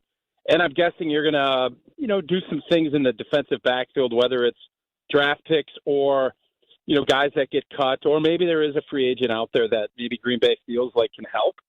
But you're going to have to get better on the inside of the defensive line, and maybe a new coordinator will help. One of the stats I saw over the weekend, it was actually last week before the championship games, and it goes kind of to your point, Brad, on, special teams and defense. How many special teams and defensive touchdowns did we score or set up this season? Because the Seattle Seahawks had at least 8 scores. That's 56 points that their offense didn't score, that the Green Bay Packers didn't. And that is not even talking about the setup, short fields. Obviously, the muffed punt, that was a huge play in that game, set up Seattle. That's where I think I'm most concerned. We didn't get the turnovers that we were looking for, and special teams were it just was not good. The numbers are bad. I think it was a negative 185 point-wise as far as with the returns and all of the analytics that show that. Oh, wow. So until you get negative. Right now, it's not even it's just the facts, Kyle. You're looking at this. No, I don't like this. No. We have one side of our team can score, but there's 2 other sides to this that didn't this year. And when you're doing that, you're asking your offense to do things that are not going to be possible, and we need to figure out how we get that formula at least leveled out, not where it's such a big differential against some of these playoff teams that we're playing against. Well, Josh, I think, and again, I said I don't like the fact that it's negative 185 that you said, but I think that's indicative of Goody. When you look at the fact that the special teams isn't where it needs to be at, you drafted all these guys in the first round on the defensive line, and they're not coming through. I think that's Goody. And when you look at the guys who are the general managers or presidents of player personnel or whatever it is, operations, in the Super Bowl, you have Elliott Wolf with the Patriots, you have John Schneider with the Seahawks, and also John Dorsey won a championship with the Chiefs. We got the guy that isn't achieving at a high level in Goody.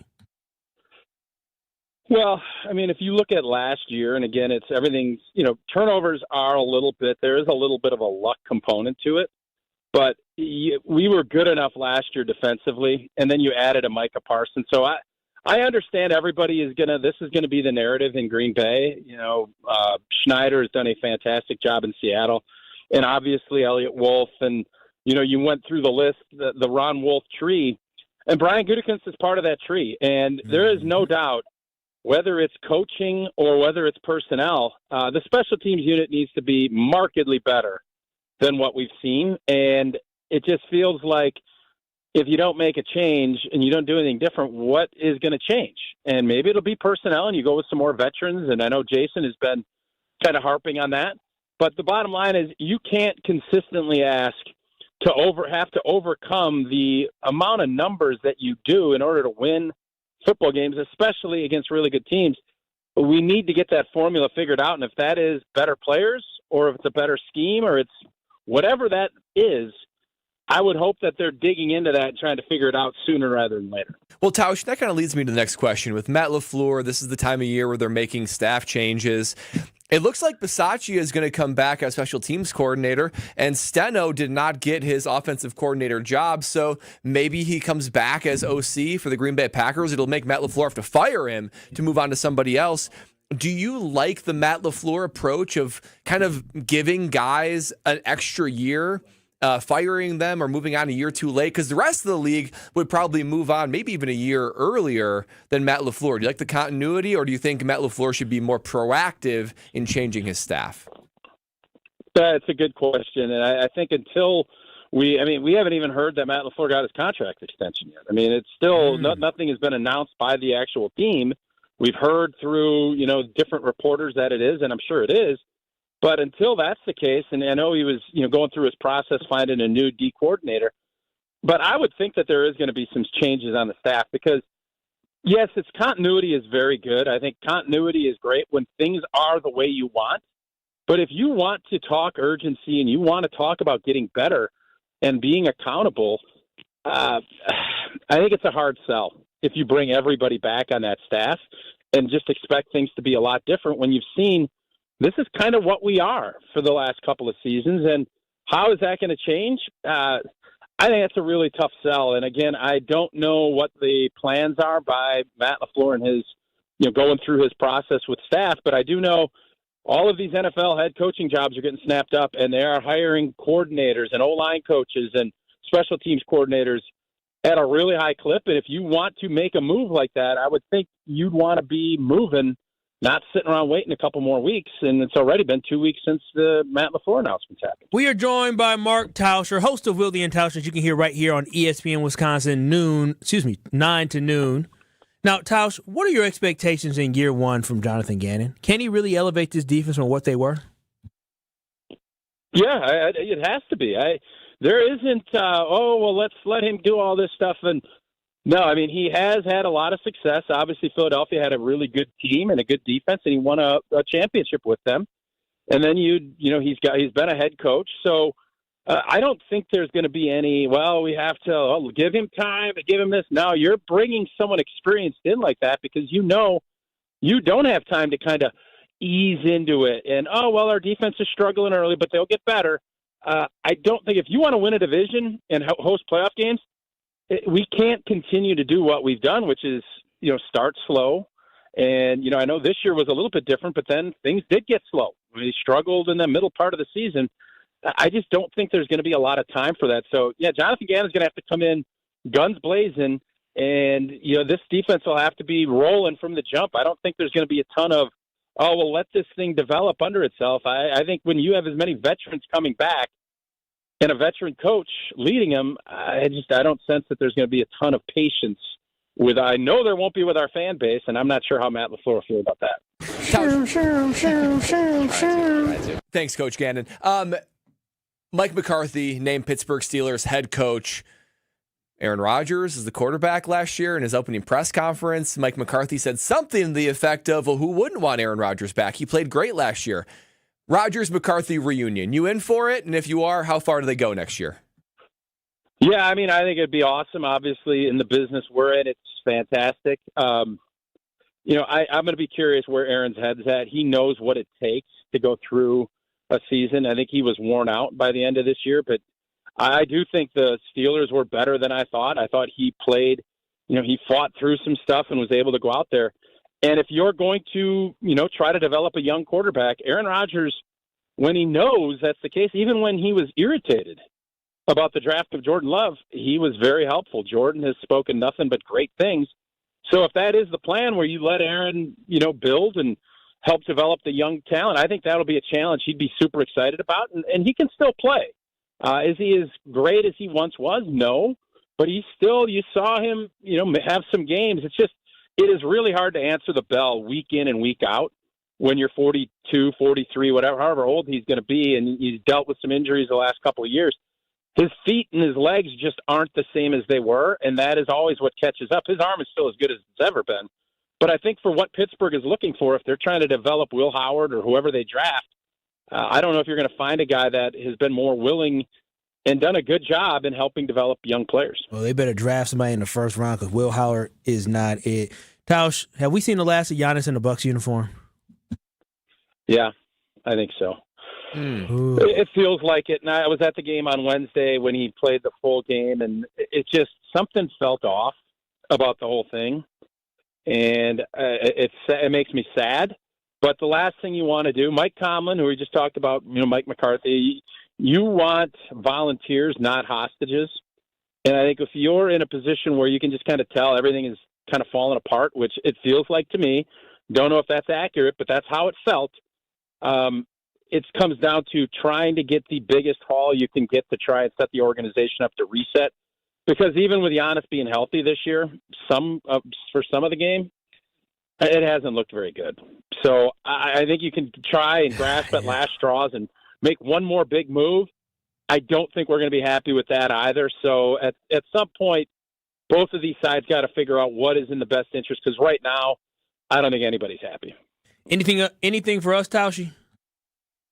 I don't have. Stay warm. It's cold out. Other than that, no, I don't have anything else for you boys. I appreciate you. Tausch. Thanks for joining us here. That is, see you. That is Marc Tauscher, host of Willie and Tausch. You can hear that 9 to noon right here on ESPN Wisconsin. He was pretty pointed there with the last one. He was. I wasn't expecting Tausch was good today. I usually you're the one evaluating. Tausch was good today. Yeah, Strofe, you nodding the head.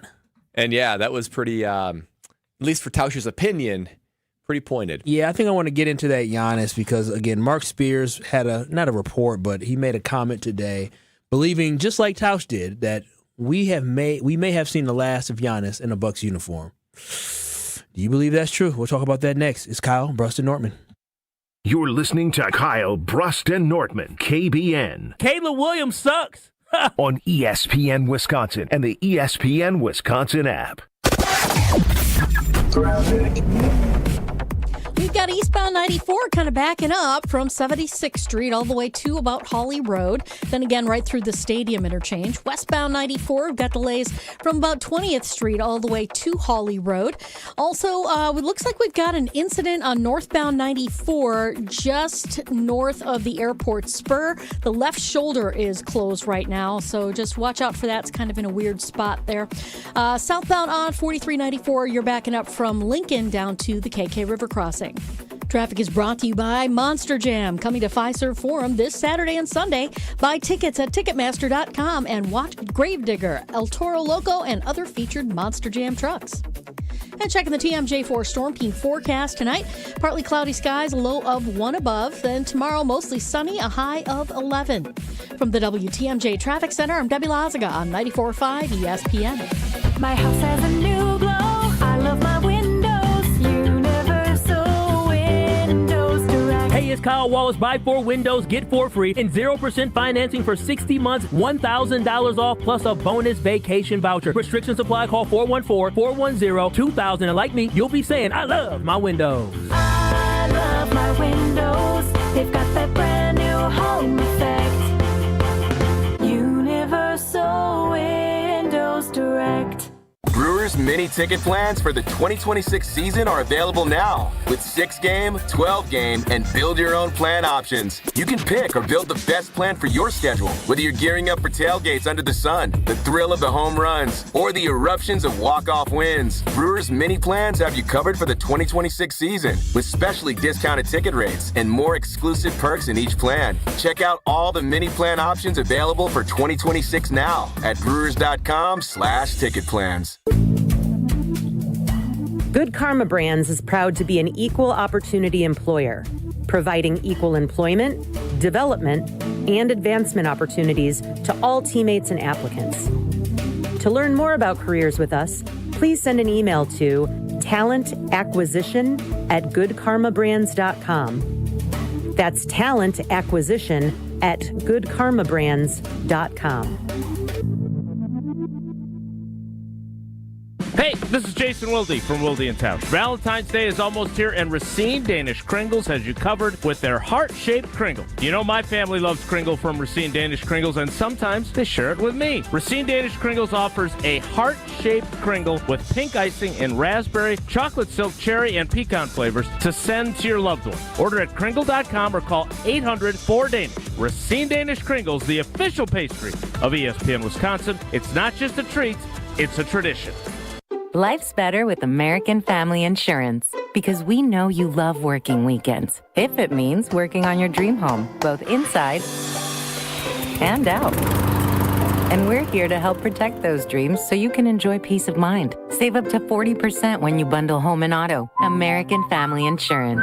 Get a quote and find an agent at amfam.com. Products, pricing, and availability vary based on the way you purchase insurance and by state. Some exclusions apply. American Family Mutual Insurance Company, SI, and its operating companies, 6000 American Parkway, Madison, Wisconsin. $2.3 million. A recent Schwab survey of Americans says that it takes $2.3 million to be wealthy. Well, you may have had your financial plan set on a bigger or a more humble number. But if you're looking for added insights on how to get there or how to avoid some tax pitfalls on the way, Annex Wealth Management is ready to listen. Mark Tauscher here, and whether your situation is complex or simple, the Annex Wealth Management team can give you wealth expertise and guidance on reaching your goals. Annex Wealth Management. Know the difference. You're listening to Kyle Brust and Nortman, KBN, on ESPN Wisconsin, ESPN Milwaukee on YouTube, and the ESPN Wisconsin app.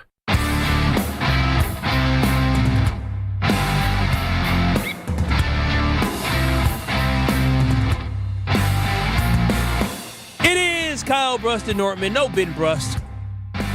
But you have Bradley Nortman, Kyle Wallace here, Alex Strofe. You can watch and stream us live on YouTube by going to ESPN Milwaukee on YouTube or ESPN Madison on YouTube. Make sure you give us a like, a share, and a subscribe.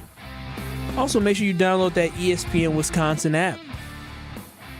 Well, fellas, the trade deadline, I believe, is a week and a day away, correct, Strofe? Is next 2 weeks away. I'm sorry, 13 days. 15. It's February 9th? It's a week and 2 days away. A week next Thursday. Next Thursday. I'm thinking it's Wednesday. That's what I thought it was. No, it's 9 days away. It's February 5th. It's next Thursday. I thought it was Wednesday. Not going to lie to you. But it is next week. And we don't know what's going to happen with Giannis. And I'm going to tell y'all this right now. I've been thinking this for a while, that we got to get him out of this hellhole here in Milwaukee, because that's exactly what it is here. And a lot of folks here in Wisconsin don't want to hear it because we love our Giannis Antetokounmpo, but there's a lot of tea leaves blowing in this cold wind that it might be showing us that Giannis may be done here. And Mark Spears from ESPN feels like we may have seen the last of Giannis in a Milwaukee Bucks uniform. Should they shut him down for the season, guys? I think he's played his last game. Bucks uniform. Do you? Yeah. Whether it's what makes you say that? I mean, because there's so much benefit for him not playing. One, you could make a trade for him now with Atlanta and get that piece, a generational piece, maybe the number 1 pick and the number 2 pick. Mm-hmm. You play them and they win, it just pushes back their potential pick further. So to me, it benefits them to sit him and see what's out there. See what happens come Ain't nothing better than for a team like that to rebuild with other teams that are going to offer something. You might be able to add to the team. I mean, the only thing they could see is on the lottery day what these top 2 picks could be, but I'm doing Atlanta. Mark Spears said he is doing Atlanta. He said the Bucks at this point should tank, because I know the Bucks will probably end up with their own draft pick. Brad, when you hear Mark Spears say that the Milwaukee Bucks should tank and shut down Giannis and look to move on from him, what is your initial reaction? Well, sadness, first of all. Giannis is one of greatest player in franchise history. Mount Rushmore of Wisconsin sports. I'm not even sure that's that bold to say that.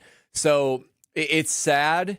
But the reality is, Giannis has become a victim of circumstances. I mean, he has done everything he could to be loyal, to stick with the organization. He delivered us the championship and provided a runway and an excitement of 6 years or so where they were in the mix and they won it once, where you're like, this is what fun NBA basketball, being the center of the NBA world, is like. And we got the championship. But the reality is, this team, even this coaching staff, this organization, from the ownership all the way down to his teammates, it looks like a 180-degree difference from when he was drafted and even when they were competing for championships, Kyle. His teammates, coach, ownership, it's all changed, and I don't think it's changed for the better. And Giannis is seeing that, and you're seeing it on the court because he's balling out. I mean, he's playing as well as anybody on the planet right now, and they're still not able to contend or be anything that looks like a championship contender. So Giannis has done everything he could for the city of Milwaukee. It's time that he goes and competes elsewhere for a championship, because he knows it's not going to be here.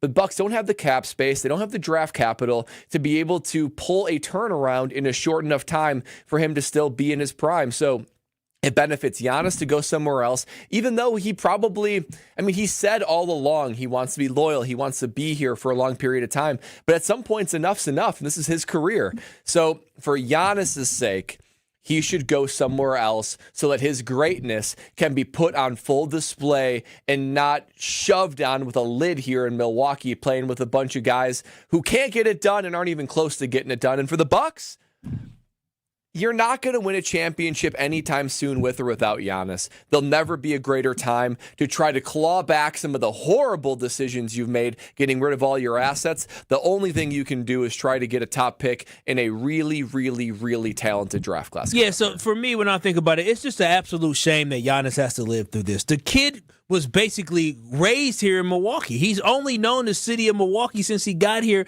at the tender age of 18. And it's a shame that it just feels like the Bucks are not doing enough to build a quality roster around him. And quality doesn't just come with if you can shoot a basketball. Quality comes with the type of man and type of person that you are. When you go from having a guy like Drew Holiday, who we know the contributions that he's made in multiple cities, for whether or not it was down in New Orleans, Philadelphia, here in Milwaukee, in Boston, and now in Portland, they cared about the community. Somebody like Chris Middleton, who wasn't out at the club kicking it, who was focused on getting his game right. A pro's pro like a Brook Lopez or a guy like a Pat Connaughton.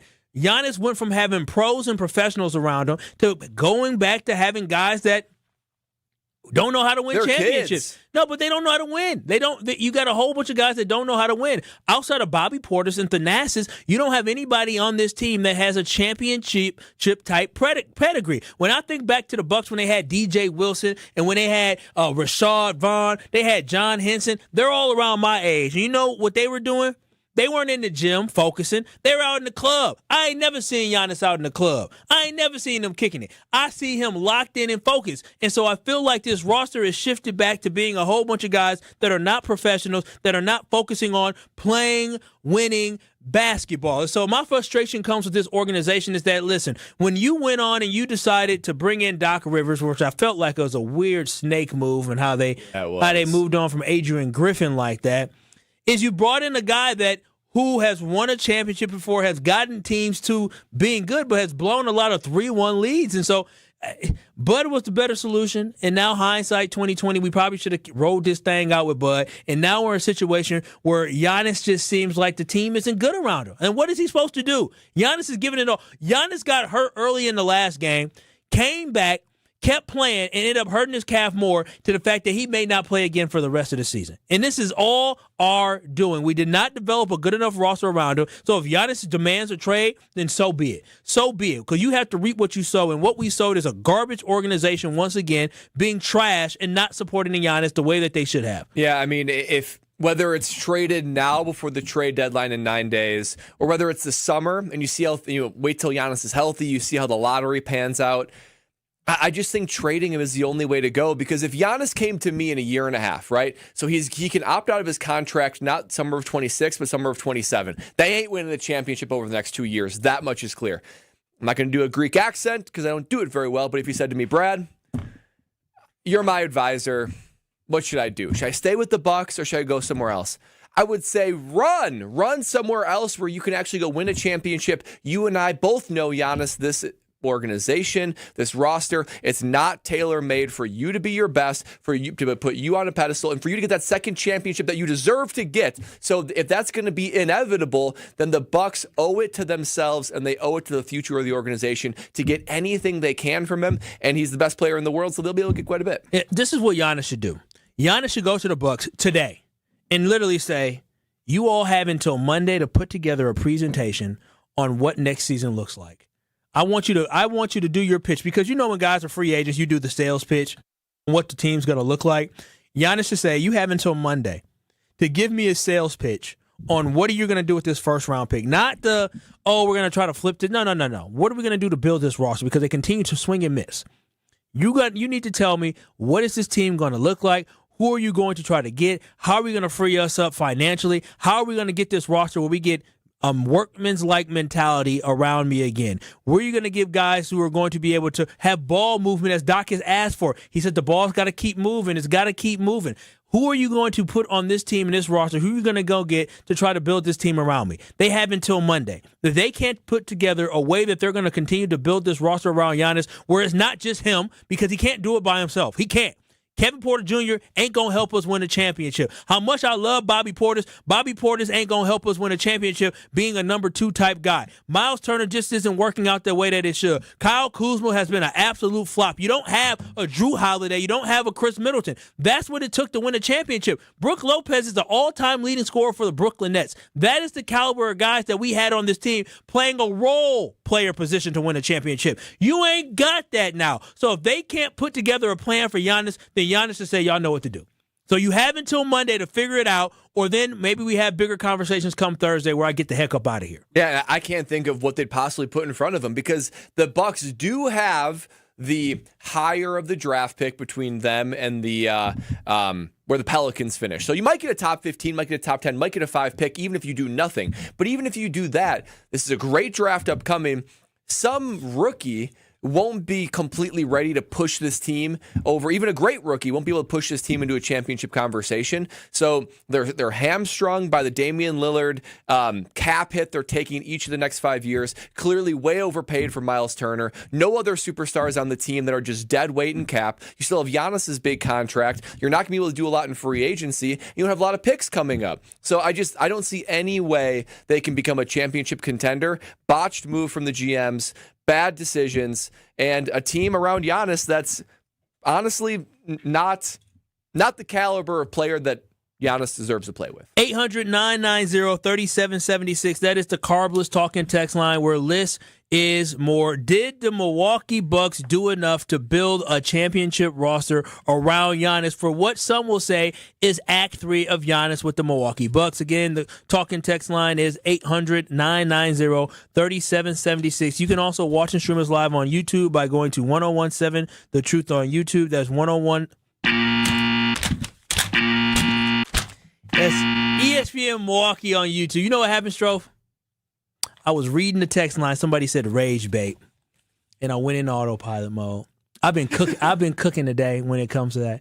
ESPN Milwaukee on YouTube, ESPN Madison on YouTube. But before we do, KBN Nation, tune into a new season of Behind the Bucks podcast on the Bucks Plus Audio Network presented by Gallagher, your trusted insurance broker and HR and benefits consultant. Bucks vs. the World, narrated by comedian Charlie Barons, reveals the untold story of the 1987 McDonald's Open when the Bucks became the first NBA team to take on the best national team in the world, the Soviet Union. Before the Dream Team, this long-forgotten tournament in Milwaukee globalized the game of basketball and opened the doors to international stars coming to the NBA. Find Behind the Bucks on Bucks.com/plus, the Bucks app, the new ESPN Wisconsin app, and wherever you get your podcasts. Behind the Bucks is presented by Gallagher. We'll take your calls. We'll take your texts. We'll also chime in on YouTube. This is Kyle Brust Nortman right here on ESPN Wisconsin. You're listening to Kyle Brust Nortman, KBN. You said, I'm really down in the dumps. Nobody gave me a compliment on my new sweater. So, yeah, we're gassing you up, handsome. You go, King. Look at that. King on ESPN Wisconsin and the ESPN Wisconsin app. Whether it's live or in podcast form, you've heard us on air with all of our shenanigans. Gabe, I'm throwing some.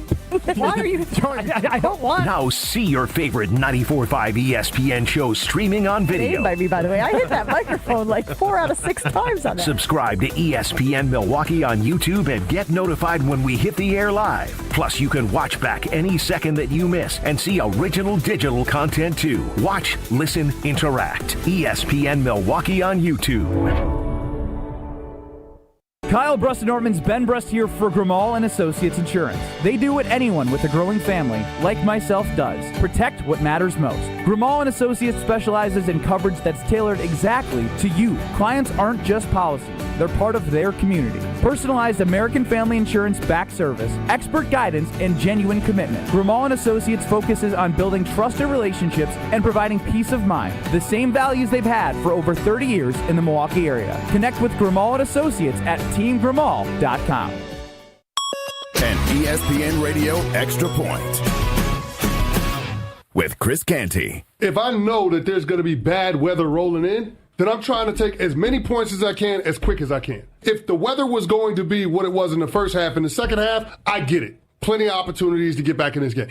But that wasn't going to be the case. You had a blizzard coming in. So weather was a huge factor in the second half. If I know that's going to be the case, then take the damn field goal. Take the points. Mm-hmm. You got momentum, keep momentum. You got a backup quarterback. Play it a little more down the middle. The aggressive play that you needed to hit, you already got, which was the 50-yard completion with Marvin Mims in one-on-one coverage against Christian Gonzalez. It surprised everybody in the damn stadium, including Christian Gonzalez. I don't understand why Sean wasn't more conservative in kicking the field goal in that moment. It just didn't make any sense. My name is Whitney Allen. I am a widow. My husband, Ryan, died. We never thought in a million years we'd have to use life insurance. The unexpected happened. With Ethos, it is so fast and easy. It's 100% online. You can get a quote in seconds, apply in minutes, and get same-day coverage. No medical exams, and you can get up to $3 million worth of coverage through Ethos. Get your free quote at ethos.com/game. That's ETHOS.com/game. Time spent on application may vary. Online health questions required. From 30 for 30 Podcasts.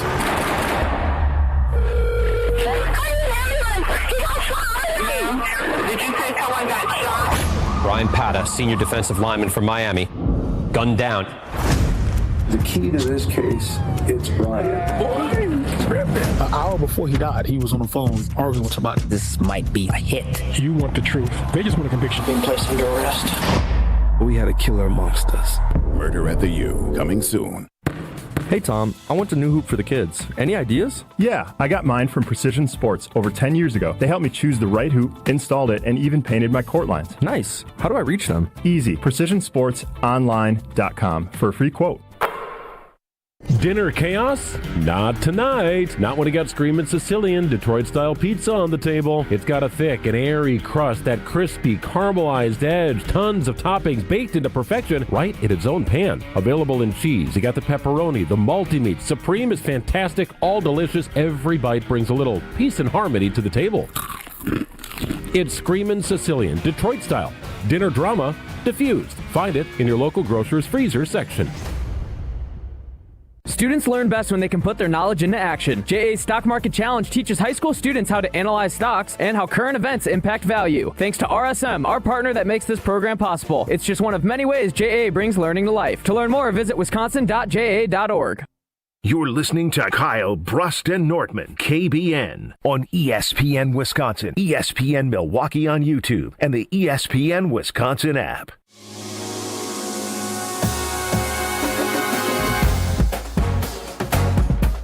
It is Kyle Brust and Nortman here on ESPN Wisconsin, 94.5 ESPN Milwaukee, 100.5 ESPN Madison, and 1430 ESPN Beaver Dam. We're talking about Giannis and the fact that Mark Spears on ESPN said he believes we have seen the last of Giannis putting on a Bucks uniform.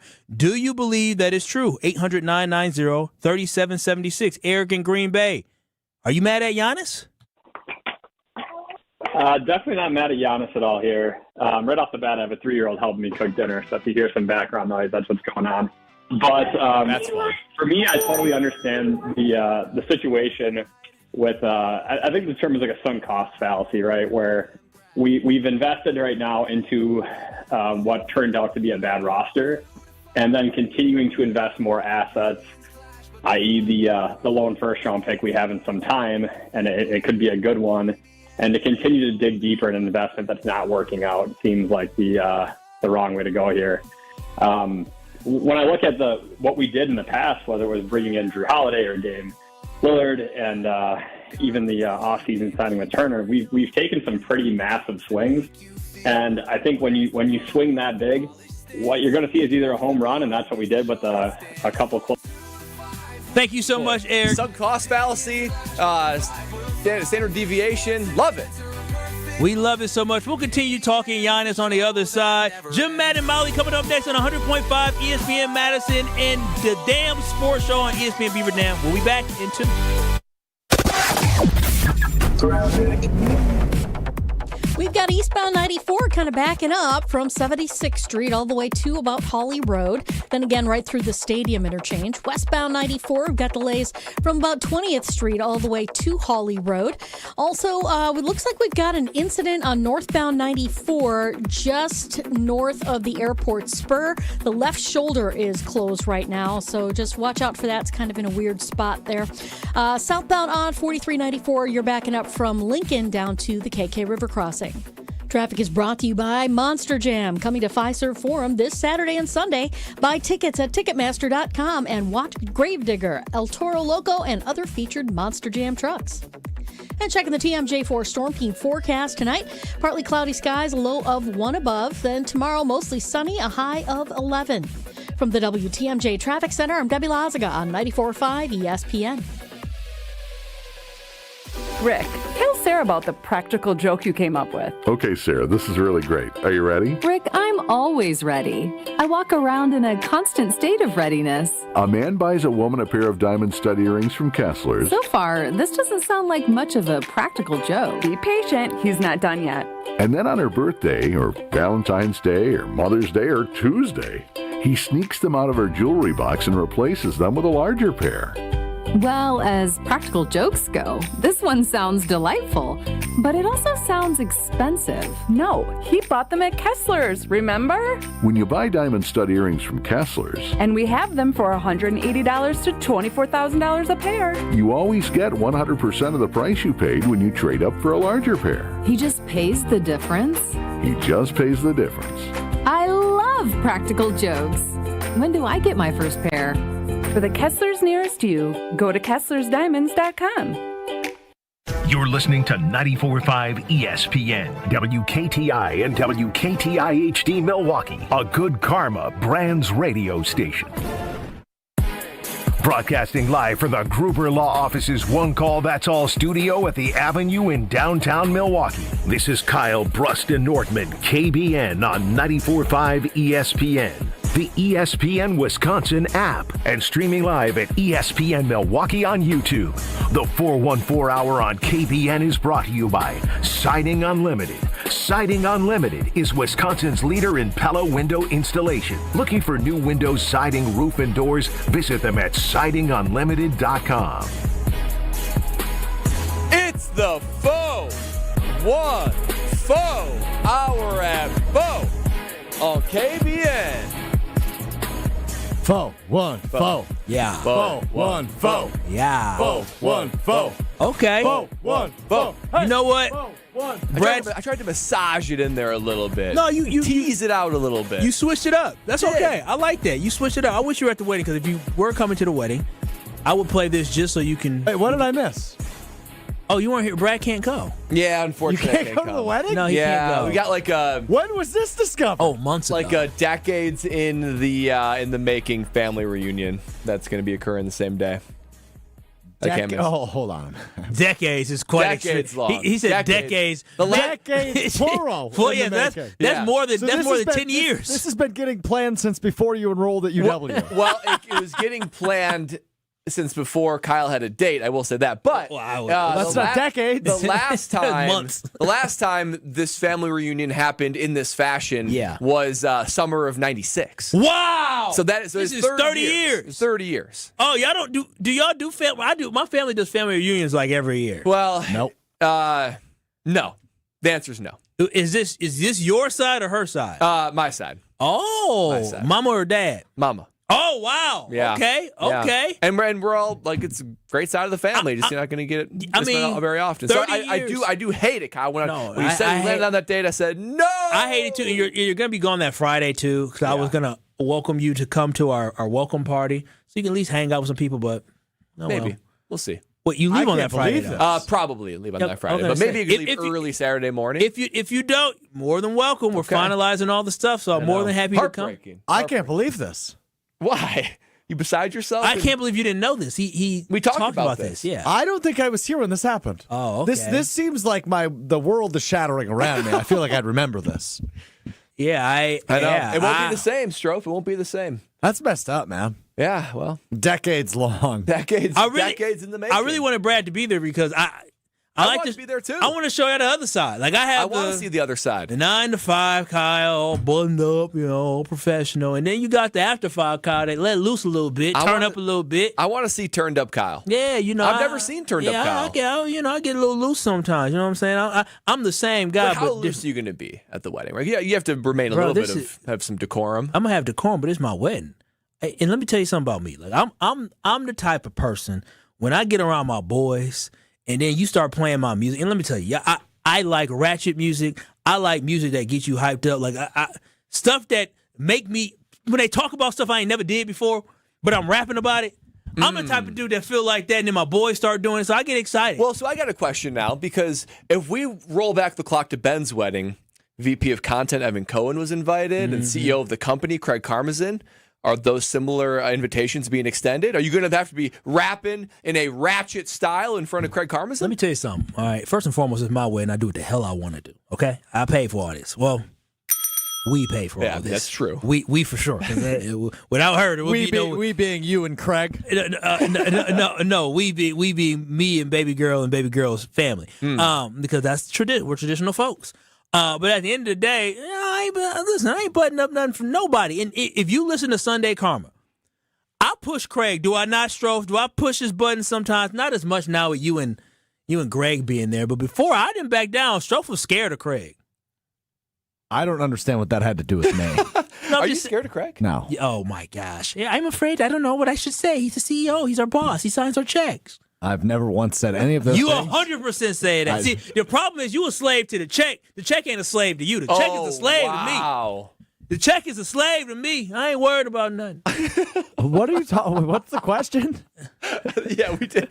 Right, what was your question again? No, you asked the question. Are you going to, one, are they going to be invited? Maybe you don't have to put that out there. But no. Is there anybody that you're going to be hesitant to be ratchet in front of? No, not hesitant at all. Baby girl's grandma? I told baby girl, because we can't play certain music until after 9. Nana. I said, listen, Nana going to be shaking that tail feather too, okay? What you talking about? She gonna be doing that too. This is my wedding. I ain't holding back. We ain't starting off with the soft stuff. Good for you, Kyle. We coming straight out the gate.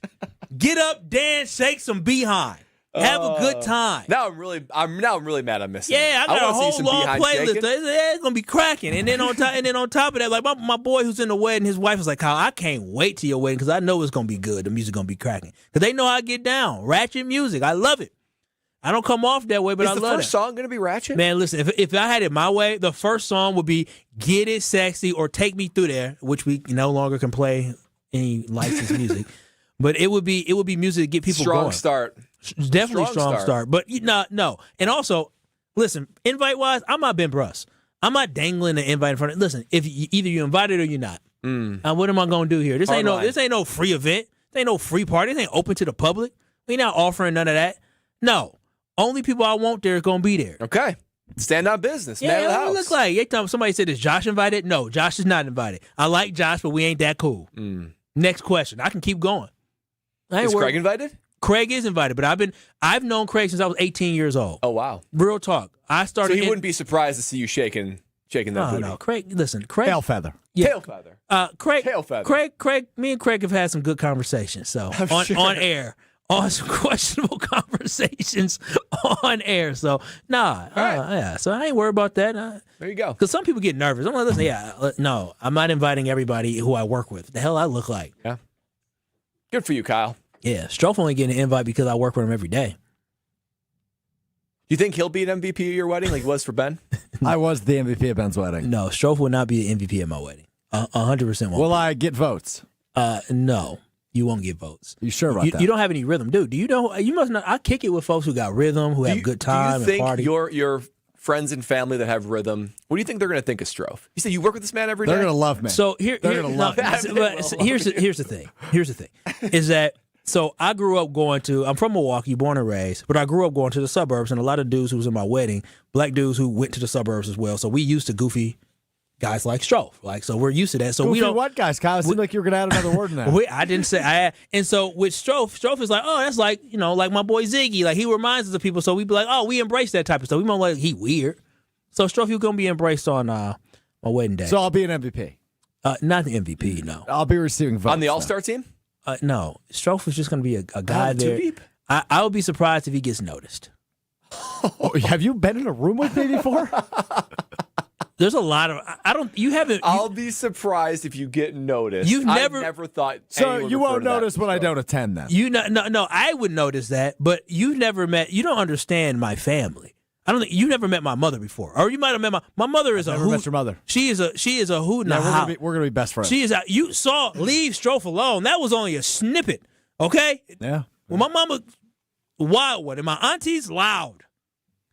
My baby girl's family, listen, I kicked them folks out. Maybe you're going to be hanging with them. You're going to be hanging with the aunties and the cousins. Yes. I they'll can all see love Strofe me. with the aunties. They'll all love me. It's going to be wild. Listen, I had a party You don't understand something about me, Kyle Wallace. What don't I understand? Women over the age of 50, they love me. Okay. All right. We'll see. Because I'm telling you. That is a pretty ironclad law of the universe. I feel like Strofe, he's got away with the older folks, the older ladies. Yeah, well, we shall see. She did get my mother to he did get my mother to say leave Strofe alone. I'm sad Brad's gonna be missing it, but me too. Strofe is gonna have a great time there. I don't know how we got into that. Oh, here we go. Okay, yes. All right, a couple pieces of news for you guys. Brian Dable has officially signed his contract to become the Titans' offensive coordinator per sources. That's according to Diana Rossini. He's been in their building all day. So no contingency plan. According to Rossini, that is not the case, but Schefter did report that earlier in the day, dependent on if he gets the Raiders head coaching job, so we will see on that. But another offensive coordinator opening in the NFL now, as Ian Rappaport reporting 5 minutes ago, that the Broncos have fired offensive coordinator Joe Lombardi. Wow. He got fired twice in a row. Because wasn't he? Oh, no. He was with Detroit, and then Detroit fired him and hired boy down in Chicago, who, for some reason, his name is escaping me, who the head coach of Chicago is. Ben Johnson. Ben Johnson. I believe Ben Johnson replaced him, and it's interesting. Now, that is interesting. You know why that's interesting? Is that the Broncos had a pretty good offense this year. They played in the AFC Championship game in 2 days removed from losing in the AFC Championship game where they only scored 7 points. Granted, it was with a backup quarterback. In the snow, where maybe Sean Payton looked to his offensive coordinator and said, do you have a play here on 4th down to get this 4th and 1? And that's interesting. I would say that's very interesting that Sean Payton has already made that decision. Meanwhile, we still stuck with Adam Stenavich. It is absolutely fascinating because I'm looking right now at offensive points per game rankings in the NFL last season. Wouldn't you know, the Green Bay Packers, 23 points per game. Denver Broncos, 23.6. The Denver Broncos had higher points per game, went further in the playoffs with a less experienced quarterback and less weapons, if I'm going to be quite honest, in my opinion. And Sean Payton fired his OC. And Sean Payton calls the plays, I'm pretty sure. Sean Payton calls the plays. You see what that play sheet.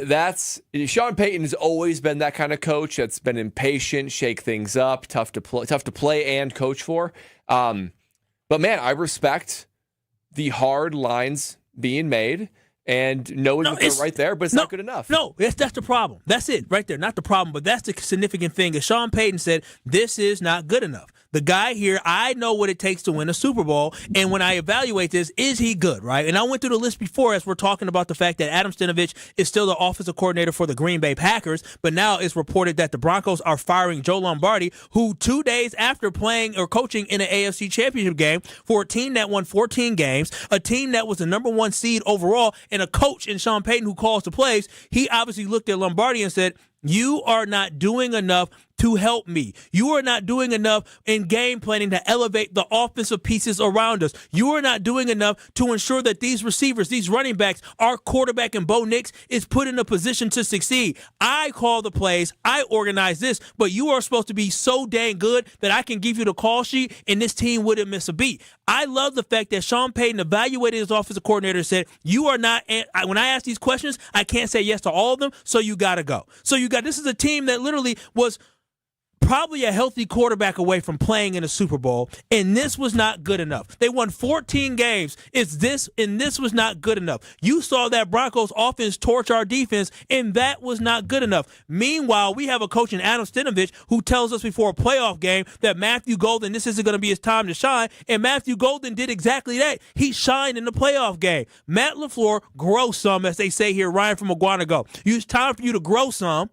and make a big boy decision and move on from Stenavich. And here's the thing. Not only did he make that decision, he didn't hesitate in the decision. Not at all. You are having, it's literally a couple days removed from that game. He probably had the coaches interview, the player meetings, and now this. Yep, 48 hours ago, they were just finishing up their game. So Matt LaFleur, instead, taking his time, trying to give Stenavich an opportunity to go elsewhere. That's what's hard. Like, part of me respects the humanity that Matt LaFleur has, right? Trying to do his guys a solid and trying to let them be able to leave on their own terms, not have it be ugly if it doesn't have to be.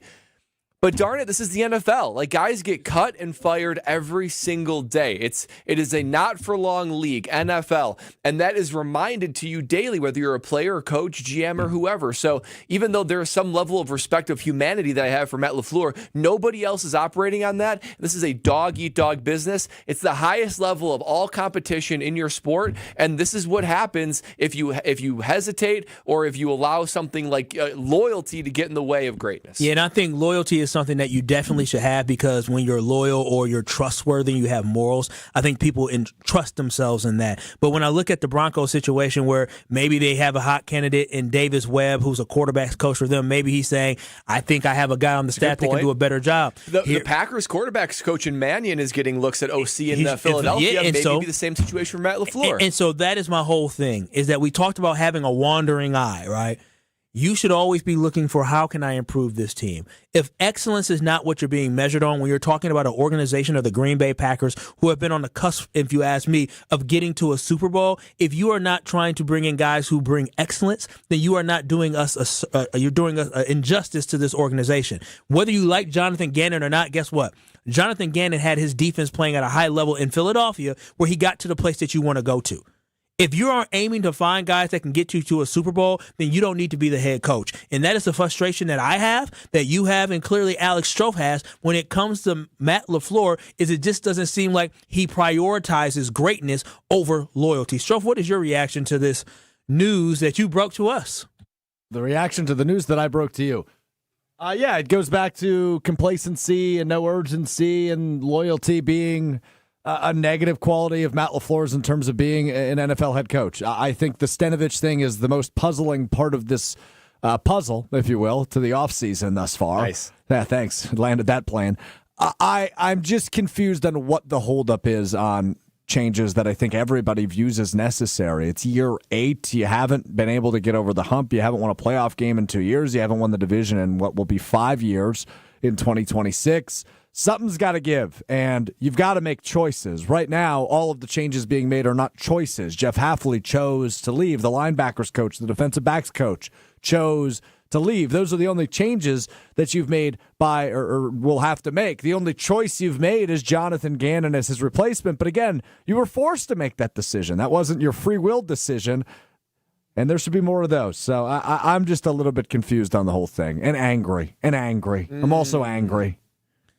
I think rightfully so. I think you should feel validated today, Stroh, because he wanted to go in on this today to start the show, and I think he's even more validated with the decision that comes out from another organization that's chasing another ring. Well, that's crazy, right? The Broncos are very close.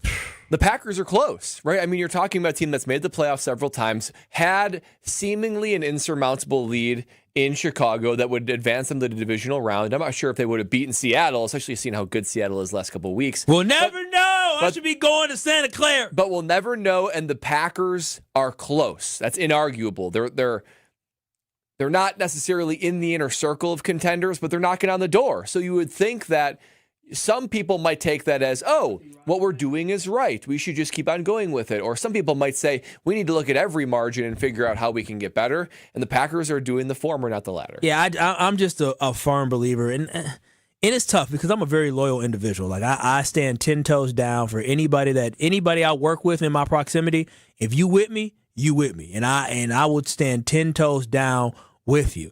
And I understand we all have some blind spots, but in the NFL, in a league that is a multi-million and billion-dollar business, you got to do what's best for an organization, and do it in this. And hopefully, Matt LaFleur sees this as a sign. Hopefully, I'm so real. Like, hopefully, he's been contemplating this and thinking about it. And according to reports from Rob Demoski, he said that, listen, they're not done evaluating things, and so I hope as he's evaluating, he looks at this as a sign to say, well, if Sean Payton can move on from a guy who's been an offensive coordinator before, move on from from a team that, I mean, offensively they were good. They weren't great, but a good offensive team that played in the AFC Championship a couple days ago. Maybe I need to be able to come to that tough decision to move on from a guy and find somebody else who can be better. 800-990-3776. That is the Carbless talking text line. We're reacting to the news that why it's related to the Packers is that Sean Payton fired his offensive coordinator just 2 days removed from an AFC Championship game on a team that won 14 games this year. Meanwhile, the Green Bay Packers are still seeming to hold on to Adam Stenavich, where it's not hard for fans to see that the offense needs additional help, needs some fresh ideas. 800-990-3776. Now, this conversation sounds very similar to one that was had years ago here on ESPN Milwaukee about Mike McCarthy. And guess what? Mike McCarthy's back, and there could be a reunion happening in Pittsburgh. We'll talk about that next. Keep it like you're listening to Kyle Bruston Nortman right here on ESPN Wisconsin. This is Kyle Bruston Nortman. We were going to extend more invites, but I just jumped the gun for some reason at the meeting because I thought I was being like funny and personable, and I just don't know how to read the room. I was like, oh, this guy who doesn't know me is going to think it's hilarious. Then I'm with Josh, and I'm saying, hey, Josh, you didn't get the first round invite. Suck it. In what world would that person find that funny, though? On ESPN Wisconsin and the ESPN Wisconsin app. Highway 100 southbound, right about at Potter Road, Research Drive area. The right lane is blocked with a broken down vehicle, so watch out for that. Onto the freeway, southbound 41, backing up from Silver Spring all the way down past Capitol Drive. Eastbound 94 is backing up from 84th Street almost to Hawley, and then again coming out of the Stadium interchange. Westbound 94 slowing from just about 20th Street all the way past Hawley Road. And southbound 43, you got backups just south of North Avenue all the way down through the Marquette and over the high rise, back on the brakes from just south of Beecher all the way to the KK River crossing. Traffic is brought to you by Fisco Auto Body. Call Fisco Auto Body to help with all body repair needs. Fisco, Fisco, Fisco.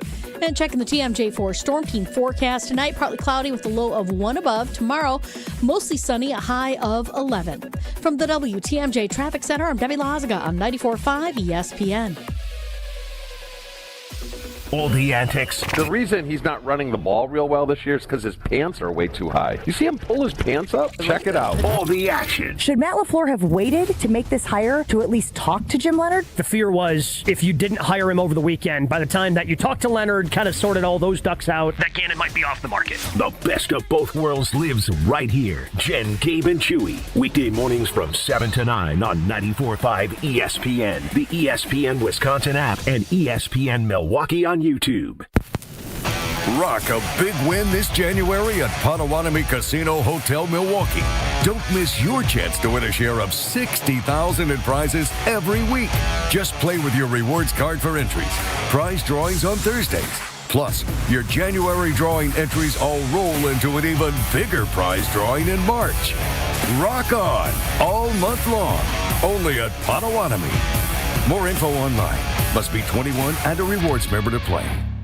4 years. That's enough time to earn a college degree, to serve a full term as a president, to train for something big and become someone new. You bet, and get 0% interest for 4 years at Pella Windows and Doors of Wisconsin, so you can invest in your home and in life's biggest moments. With exclusive features and customizations, Pella offers the highest quality products at a price you can afford. Aim high when setting your New Year's resolution, and imagine what you can do in 4 years when you finance your home project with Pella. Visit PellaWI.com today. Your New Year routine just got a major refresh thanks to Carbless. Staying mindful, Carbless has 0 sugar and 0 carbs.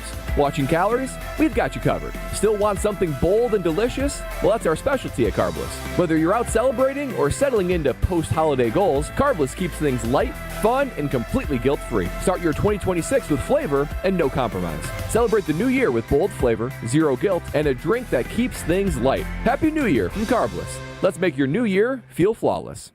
Kick off the new year with a smarter home and bigger savings with Exterior Pros and Baths. New windows to lock in the warmth, durable roofing, eye-catching siding, or a stunning bath makeover. Start the year off right and get $3,000 off your project. That's right, $3,000 back in your pocket during our New Year savings event. Call 262-800 4274 or visit extpros.com today. This deal won't last all winter. Exterior Pros and Baths. New year, new home, done right. Brewers mini ticket plans for the 2026 season are available now with 6-game, 12-game, and build your own plan options. You can pick or build the best plan for your schedule, whether you're gearing up for tailgates under the sun, the thrill of the home runs, or the eruptions of walk-off wins. Brewers mini plans have you covered for the 2026 season with specially discounted ticket rates and more exclusive perks in each plan. Check out all the mini plan options available for 2026 now at brewers.com/ticket plans. You're listening to Kyle Brust and Nortman on ESPN Wisconsin and the ESPN Wisconsin app.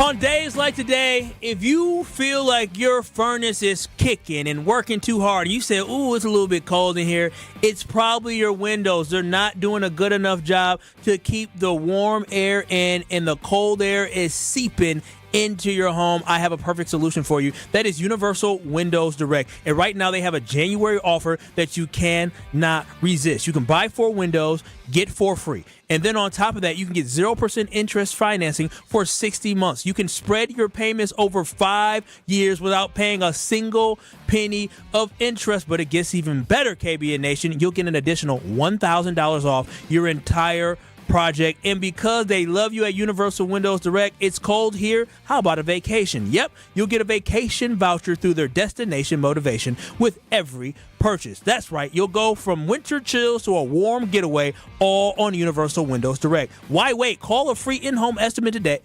Call for a free in-home estimate today at 414-410-2000 or visit universalwindowsdirect.com to schedule your free in-home estimate. And like me, you'll be saying, I love my windows. 800-990-3776. That is the Carbless Talking text line where less is more. This is Kyle Brust and Nortman on ESPN Wisconsin. And we're reacting to, as the big story that we've talked about is Adam Stenavich was in the running to get the Titans offensive coordinator position. It looks like that will be going to Brian Daboll, which means that Steno may be back with the Green Bay Packers. Brad, what is your reaction to that? Yeah, my reaction is, first of all, I'm not surprised. I think Brian Daboll, objectively better OC when it comes to decision-making for the Titans. But for the Green Bay Packers, just wondering, where's the sense of urgency? There is a moment now where Matt LaFleur can put some rubber to the road, so to speak, when it comes to, I know there needs to be changes. I know I need to shake things up. I'm okay with not being the nice guy. I'm okay with not hurting feelings and making hard decisions. I think Matt LaFleur would greatly benefit from having a young mind,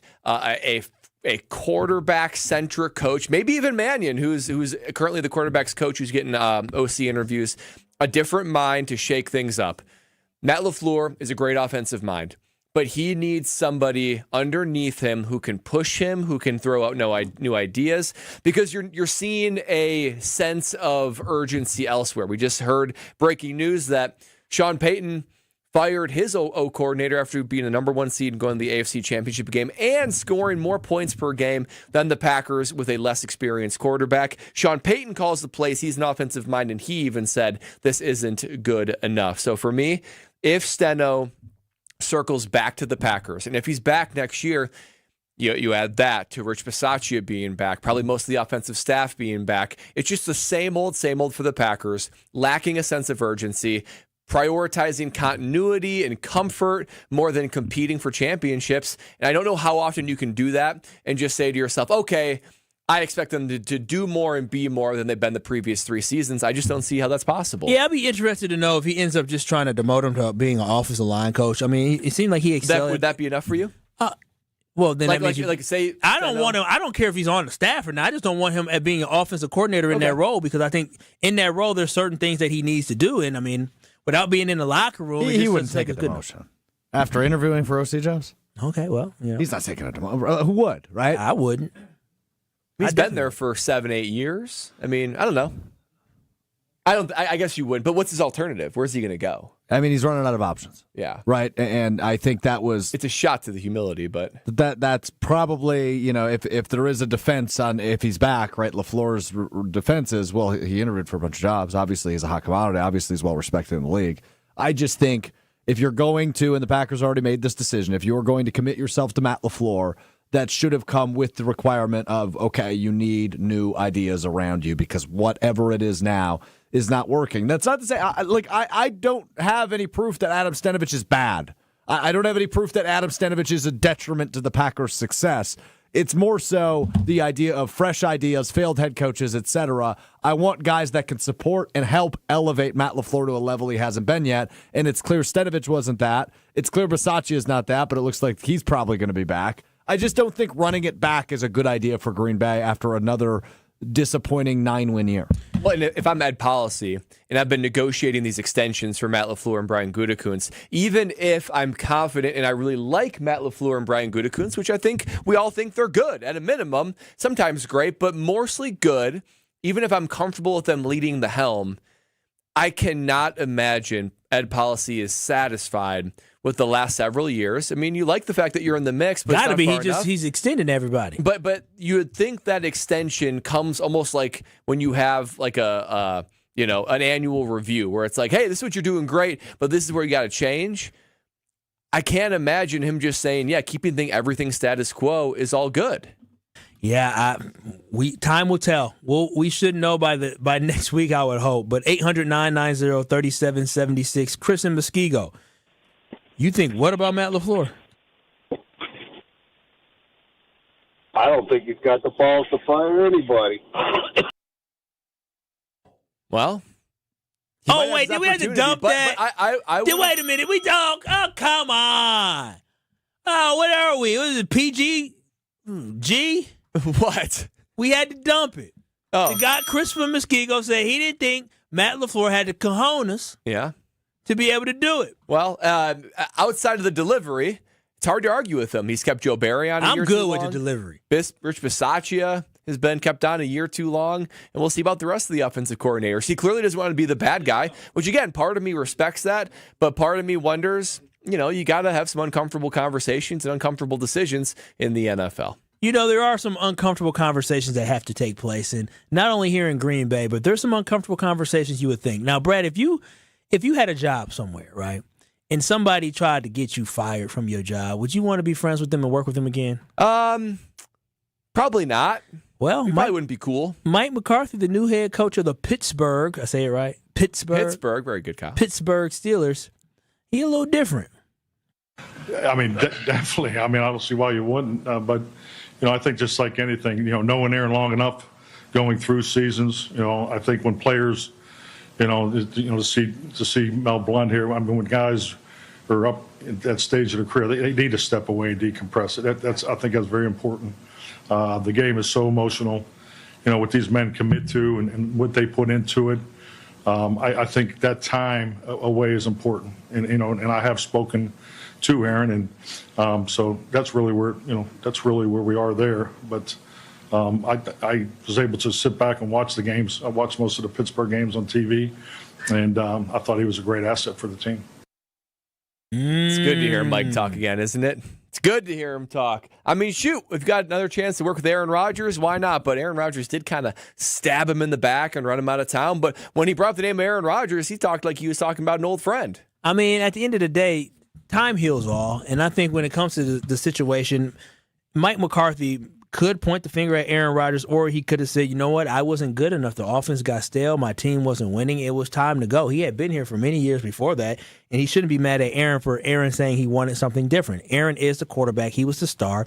And if the quarterback wants to move on from somebody, I think you should absolutely listen to what your quarterback is saying. He was the most talented individual. There are so many Mike McCarthys out there. There's very few Aaron Rodgers. And so Mike McCarthy, he's a professional. He understands how the game works. Whether or not Aaron Rodgers wanted him fired at that moment or not, he was probably going to lose his job at the end of the season anyways. Yeah, and when you think about old relationships, you tend not to remember the drama and the issues. You tend to remember the good times. And there were a lot of good times with Mike McCarthy and Aaron Rodgers, particularly that Super Bowl run. So Mike's still a really good offensive mind, and I think Aaron Rodgers can still sling it. I'm hoping for a reunion. Me too. How cool would that be? That would be so cool. I love watching like old movies. Like I could go and like rewatch Star Wars and Lord of the Rings over and over. I want to rewatch this movie. I want to rewatch this movie of McCarthy and Rodgers. Watching those two guys maybe walk out not in the sunlight because they're not winning the championship. Well, I don't know why they hired McCarthy, to be honest. probably stability and maybe groom somebody for stability. It's a 5-year contract. It's a long time. Stability. The organization has had 3 coaches in the last 50 years. What do you mean stability? Stability. They're the what's called. They are the epitome. He's a stable head coach. He wins. Yeah. He's won everywhere he's been. I know, but I mean, is that really a guy that you're hiring think you're going to win a championship with? I think they wanted to keep it going in the right direction and groom somebody else. Yes, 5 years to groom somebody is a long time. He is a great offensive mind. The Cowboys had good offenses. I did think they were going to go young to try to do another multi-decade coach. I was surprised they went with him, but he's not a bad coach. They'll still probably go above 500. Yeah, one thing for sure to look into is they got to draft a quarterback. Yes, they can't mess that one up. If anything, they should beg Aaron Rodgers to come back and draft a quarterback in the first round. And hope that whoever they draft can be developed by Aaron Rodgers quickly. Yeah, I think that's a good strategy. Works for Jordan Love. Yeah, it did. Strofe, you grew up with the McCarthy-Rodgers reunion, or not reunion, love affair. How do you feel about them maybe putting the band back together? I mean, that was a love affair. I mean, you wanted Mike McCarthy to be your stepdaddy. What? Show me the lie. Show me the lie. Did you not want Mike McCarthy to be your stepdaddy? So what are you doing? You got to answer. It's a radio show. You Look how red Brad is. That is so funny. But it's the truth. I wouldn't make that up. I don't just make things up. I didn't. No. So what happened was my parents got divorced, and Mike McCarthy was freshly the head coach of the Packers. My mother had a friend of a friend who knew Mike, and my mom wanted her to set them up. And ultimately, that did not happen. And Mike McCarthy was never my stepdaddy. What could have been, though? I know, right? What could have been? Mama sounds too hot to try. Know what that means. I love your mom. But, Strofe, what is your opinion on all this? I'm uncomfortable, and I'd like to go to commercial break. What do you mean, Strofe? Why are you uncomfortable? You brought it up. On Sunday Carmen. Did I bring it up? On Sunday Carmen. Well, I was going to say, how else would Kyle know that? Exactly. I don't be knowing all the history of There's Mama part Strofe. of you that probably still wonders, what if? And to be honest, Mike McCarthy missed out on a wonderful woman. What position group, nepotism is huge in the NFL. What position group would you be coaching underneath stepdad? Photographers. Photographers. Strofe, you okay, right? No. This is Kyle Bruston Nortman.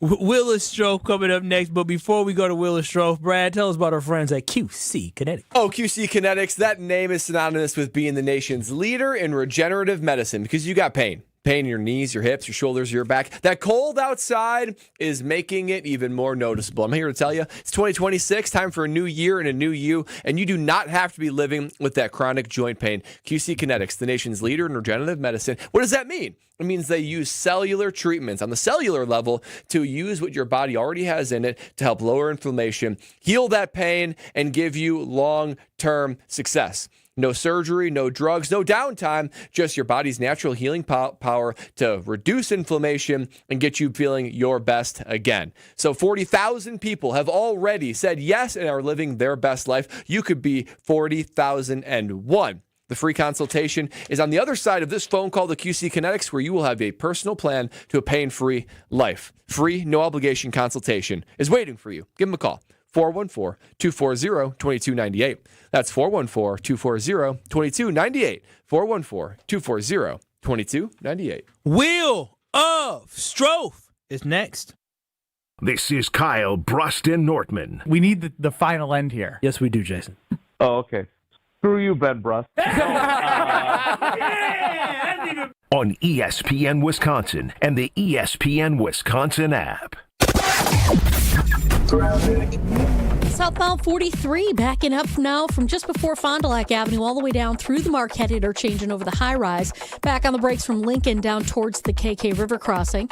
Westbound 94 still heavy from 20th Street past the Stadium interchange. Eastbound's backed up from about 84th Street to just past 68th. Southbound 41 heavy from just south of Silver Spring all the way down past Capitol Drive. And then on westbound 894 we got backups out of the Mitchell interchange. Those stretch all the way over to about 60th Street. Eastbound's backed up out of the Hale to Forest Home. Traffic is brought to you by the Neal Group. John Neal and his team know how to minimize your taxes to keep more money in your pocket. Visit nealgroup.net to learn more. That's nealgroup.net. And checking the TMJ4 Storm Team forecast tonight, partly cloudy, a low of 1 above. Tomorrow, mostly sunny with a high of 11.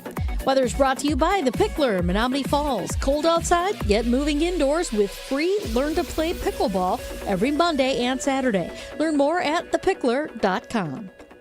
From the WTMJ Traffic Center, I'm Debbie Lazaga on 94.5. This is Eric Brown, owner of Siding Unlimited, letting you know that Siding Unlimited installs Pella windows and doors. That's right, Siding Unlimited installs windows, and we do it really well, earning the prestigious Pella Platinum Premier National Certified Contractor of the Year award 5 times. New windows, our expert team will deliver on a smooth, hassle-free installation, making you feel proud of calling Siding Unlimited for your window project. What's the next step? Call 262-567-4513 or go to sidingunlimited.com.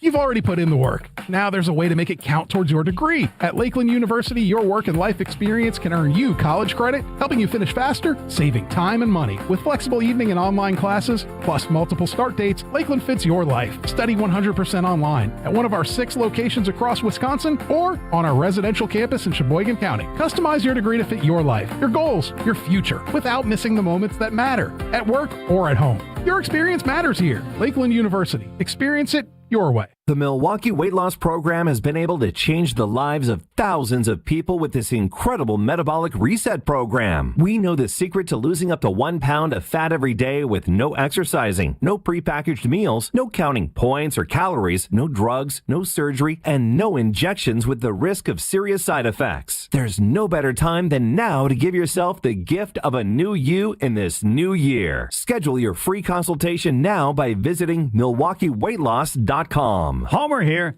I'm starting 2026 off right with Milwaukee Weight Loss. Their team is full of great people who listen to me and my goals through the consultation process. Their program is the secret to losing up to 1 pound of fat every day, and many patients lose 20 to 30 pounds in about a month or 2. Call for your free weight loss consultation, 262-235-3980, 262-235-3980, or online at MilwaukeeWeightLoss.com, MilwaukeeWeightLoss.com. Save more on the brands pros trust at Lowe's. Right now, get up to 35% off select major appliances and choose from our wide lineup of top brands. Plus, save $100 on a Little Giant 22-foot multi-position ladder, now just $189. Built for strength, flexibility, and job site versatility. Pros, these savings will only be here for a limited time. Lowe's, we help, you save. Valid through 1/30 while supplies last. Selection varies by location. See Lowe's.com for more details. Progressive knows life takes you in many directions. Bear right at exit 32, then begin to wonder why you never bought a fish tank. In 1.3 miles, you'll realize you've been mispronouncing epitome your whole life. At the roundabout, you will remember you said something at dinner you wish you hadn't, and will think about it for decades. You have arrived at your destination, but it turns out there really is no destination, and life just keeps going. Wherever life takes you, protect your home and auto with a bundle from Progressive. Progressive Casualty Insurance Company, affiliates, and other insurers. Not available in all states or situations. This is Kyle Brust and Nortman on ESPN Wisconsin and the ESPN Wisconsin app.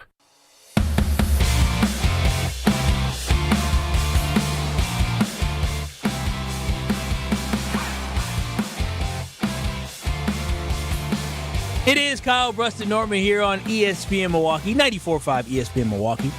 You can always watch and stream us live on YouTube by going to ESPN Milwaukee on YouTube. Make sure you hit that thumbs up button. Make sure you give us a like, a share, and a subscribe. But it's Stroh's favorite time of the day because he gets to talk and lead the segment. It's time for Wheel of Stroh. It's time for the Wheel of Stroh. Okay, another day, another buckaroonie on the Wheel of Stroh. I'm actually not going to break the wheel out today. Dude, that's right. Do you want me to ask Greg about this wheel? Getting it expensed? I got to do an expense anyways for our travel to the Mad. You can talk to whoever you want. I'm not breaking the wheel out today, not because of the fundamental issues with the wheel. It's more so with the fundamental issues of time management that you've had today. We've been delayed. We've got to get to John Anderson in just a couple of minutes. So only one topic This today. is your fault. Master at accountability. No. I asked my producer, I said, should we do this here or do that? No, let's do that here, and then we'll get to the Wheel of Strove. I said, all right. That's not what I said. I said we could skip the Wheel of Strove. It was too late at that time. Oh, now he's making excuses. No, it was too late. I can't wait till Ben gets back. I see why Ben hates you. Ben doesn't hate me. Ben loves me. Brad? Love might be strong. Extremely strong. Bill Belichick will not be a first ballot Hall of Famer, did not get 40 of the 50 votes he needed to get into the Pro Football Hall of Fame. ESPN reporting within the last hour. Bill Polian, apparently a key figure, bringing up Spygate and Deflategate as reasons against Belichick to be a member of the Pro Football Hall of Fame, despite winning 6 Super Bowls as a head coach. Bill Polian went up against GM quite for a bit. the Colts all those years. Uh-huh. Interesting. Well, I mean, he cheated, but listen, don't be sad for Bill Belichick. He'll get in eventually, and guess what? While these old men who decided not to get him in there got to go home to their old ass wives, he gets to go home to his young 24-year-old girlfriend. So, Bill, you're still. Is she still 24? 25. I feel like she's been 24 for a while. Yeah, totally. What's her name? Stroke. Jordan Hudson. Jordan. Is it actually Jordan or is it Jordan? I don't know. It's called. Yeah, it's a shame because 8-time Super Bowl winner, easily the best coach of all time. Were there areas where he pushed the boundaries? Yes. Spygate, Deflategate. Somehow it seemed like radio communication would always go down in important moments at Foxborough. Were you part of that? Yeah, there was. I remember some guys talking about that. What's the stories? Just that, like, there would be stretches where maybe you're probably running on offense or something like that, where the communication goes down. You got to have guys running in play calls and things like that. It happened significantly more frequently at Foxborough than it did at other stadiums. I mean, they cheated.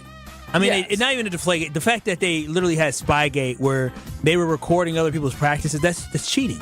It is cheating. That's cheating. There's no ifs, ands, or buts around that, and it should be a bigger deal that they cheated. Do you think that the punishment fits the crime then, of him having basically probably wait a year? Oh, he has to wait a year, but guess what? He still got the rings on his fingers. And look at the Patriots back in the Super Bowl now. Where did Robert Kraft?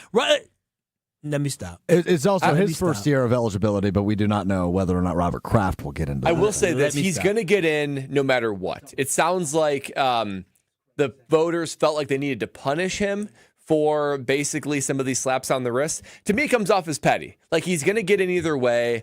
This is one last push of power from the voters to sort of send a message to him. It comes off as petty, and it comes off as a little bit ridiculous to me. Because even with those allegations, and some of them were true, he still won more Super Bowls than anyone else in NFL history. And even if you say, okay, of the 6, 3 of them, there was proof of cheating or something, he still won 3 more Super Bowls. So he's great, and he should be in first ballot. He's great. He should be a first ballot Hall of Famer. Someone we always love and will always love is John Anderson. He joins us next. Oh, before we go to break, though, shout out to my producer.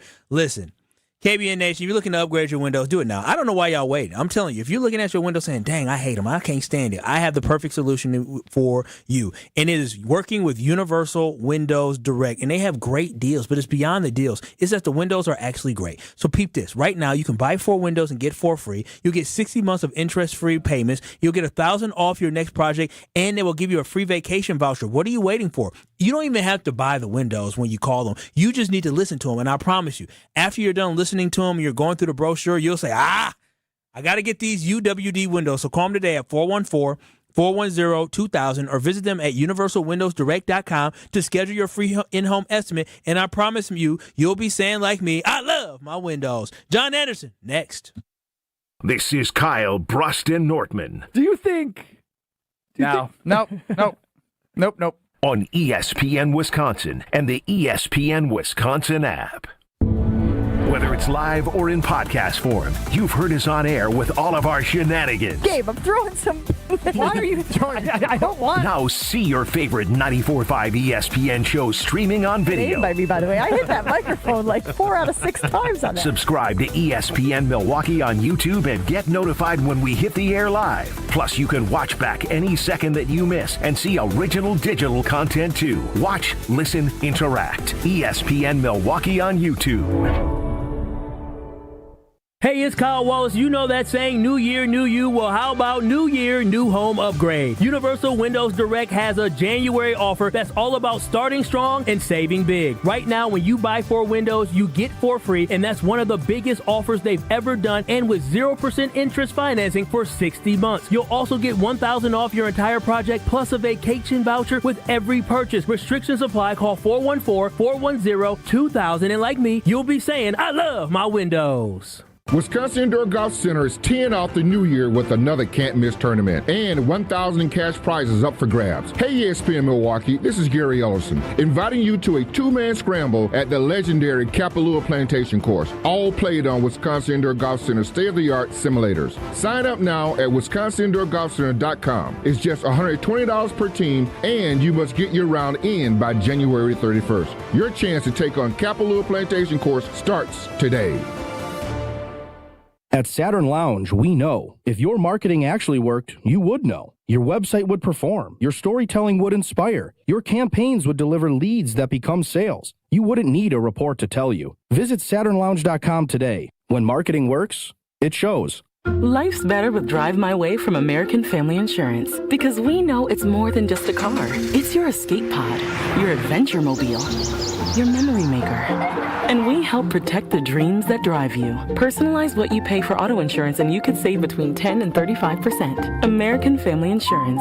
Get a quote and find an agent at amfam.com. Products, pricing, and availability vary based on the way you purchase insurance and by state. Unsafe driving behaviors may increase your rate. American Family Mutual Insurance Company, SI, and its operating companies, 6000 American Parkway, Madison, Wisconsin. It's time for the Milwaukee Basketball Report on 94.5 ESPN. Brought to you by National Liquor Mart, located at 16th and National in Milwaukee. National Liquor Mart is packed with deals for all your beverage needs, where your satisfaction is their plan of action. Open 9 a.m. to 9 p.m. daily. While the Bucks fell to the Nuggets 102-100 at Pfizer Forum on Friday night, that wasn't the headline, as it was announced after the game that Giannis Antetokounmpo is going to miss 4 to 6 weeks with a right calf injury. Here is the two-time MVP after the game. This is from my experience being around the NBA. After that, I'm going to work my butt off to come back. That will probably be end of February, beginning of March. Hopefully the team win plays that we can at least maybe play or make the playoffs. With Sunday night's game against the Mavericks getting postponed due to weather, the Bucks will make the trip out to Philadelphia to take on the 76ers on Tuesday night. This has been the Milwaukee Basketball Report on 94.5 ESPN. Brought to you by National Liquor Mart. Here's a dose of reality. Driving under the influence of prescription painkillers is just as illegal and just as deadly as driving drunk. In fact, there are nearly 2,000 drug-related crashes every year in Wisconsin. Help prevent drug driving, and let's achieve 0 preventable deaths on Wisconsin roadways. Driving on pills kills. Sponsored by the Wisconsin Departments of Health Services, Transportation, and Justice. Hey Tom, I want a new hoop for the kids. Any ideas? Yeah, I got mine from Precision Sports over 10 years ago. They helped me choose the right hoop, installed it, and even painted my court lines. Nice. How do I reach them? Easy. PrecisionSportsOnline.com for a free quote. You're listening to Kyle Brust and Nortman on ESPN Wisconsin and the ESPN Wisconsin app.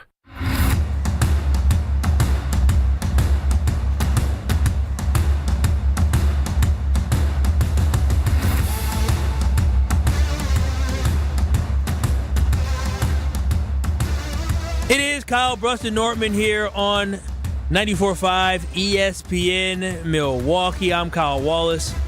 He's Brad Nortman. No Ben Brust. Benny will be back on Thursday. He won't be in studio, though.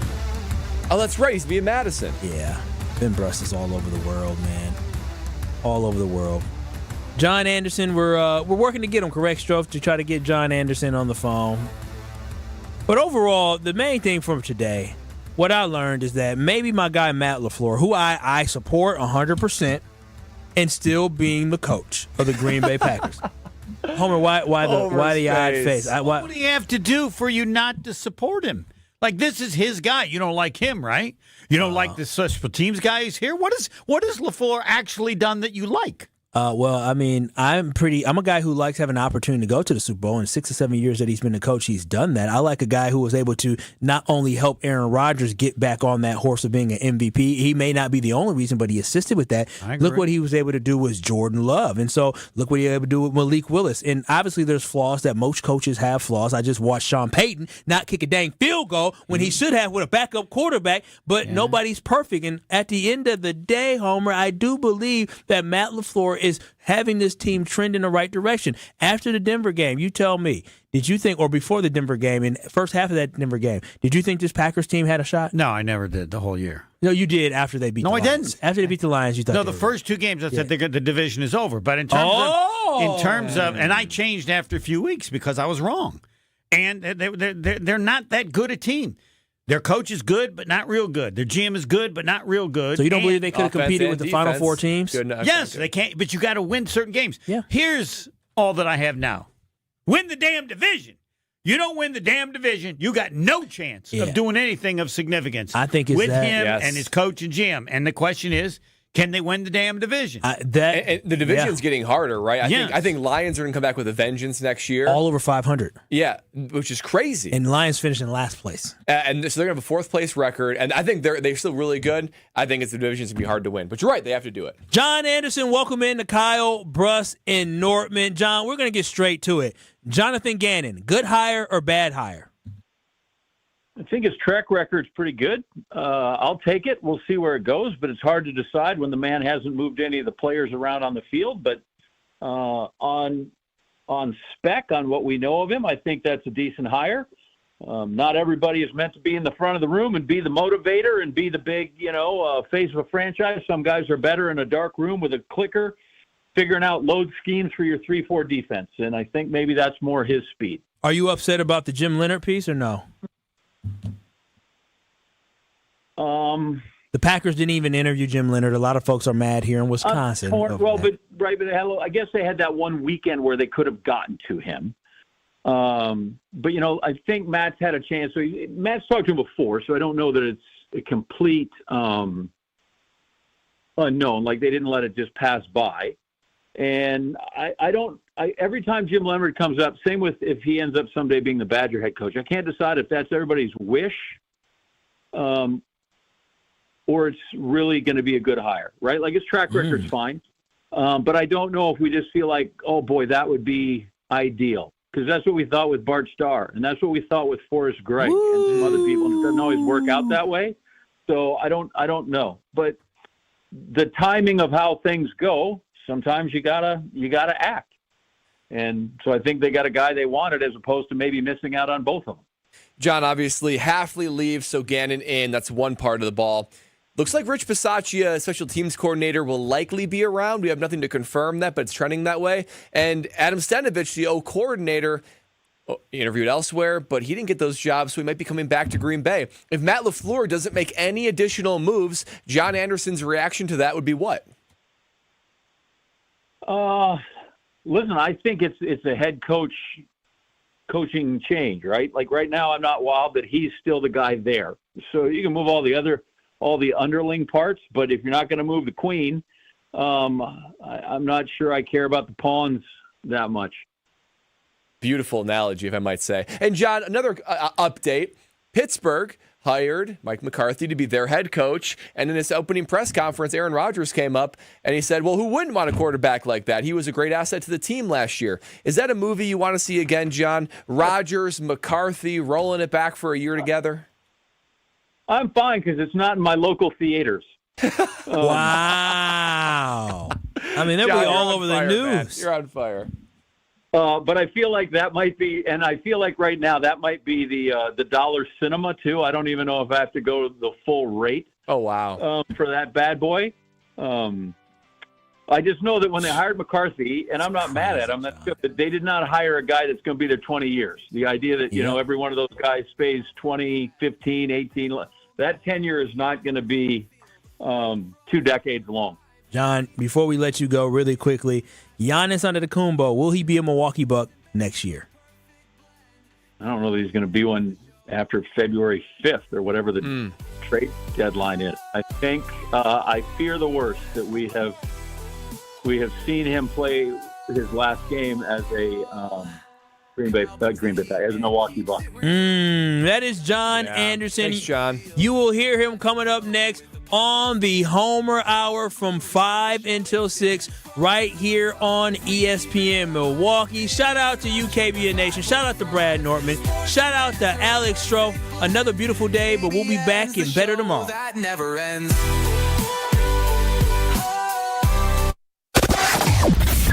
Northbound on 43, we're seeing delays coming out of the Kilbourne area all the way up past North Avenue towards Locust. The southbound side tightening up right about at Locust all the way through the Marquette and over the high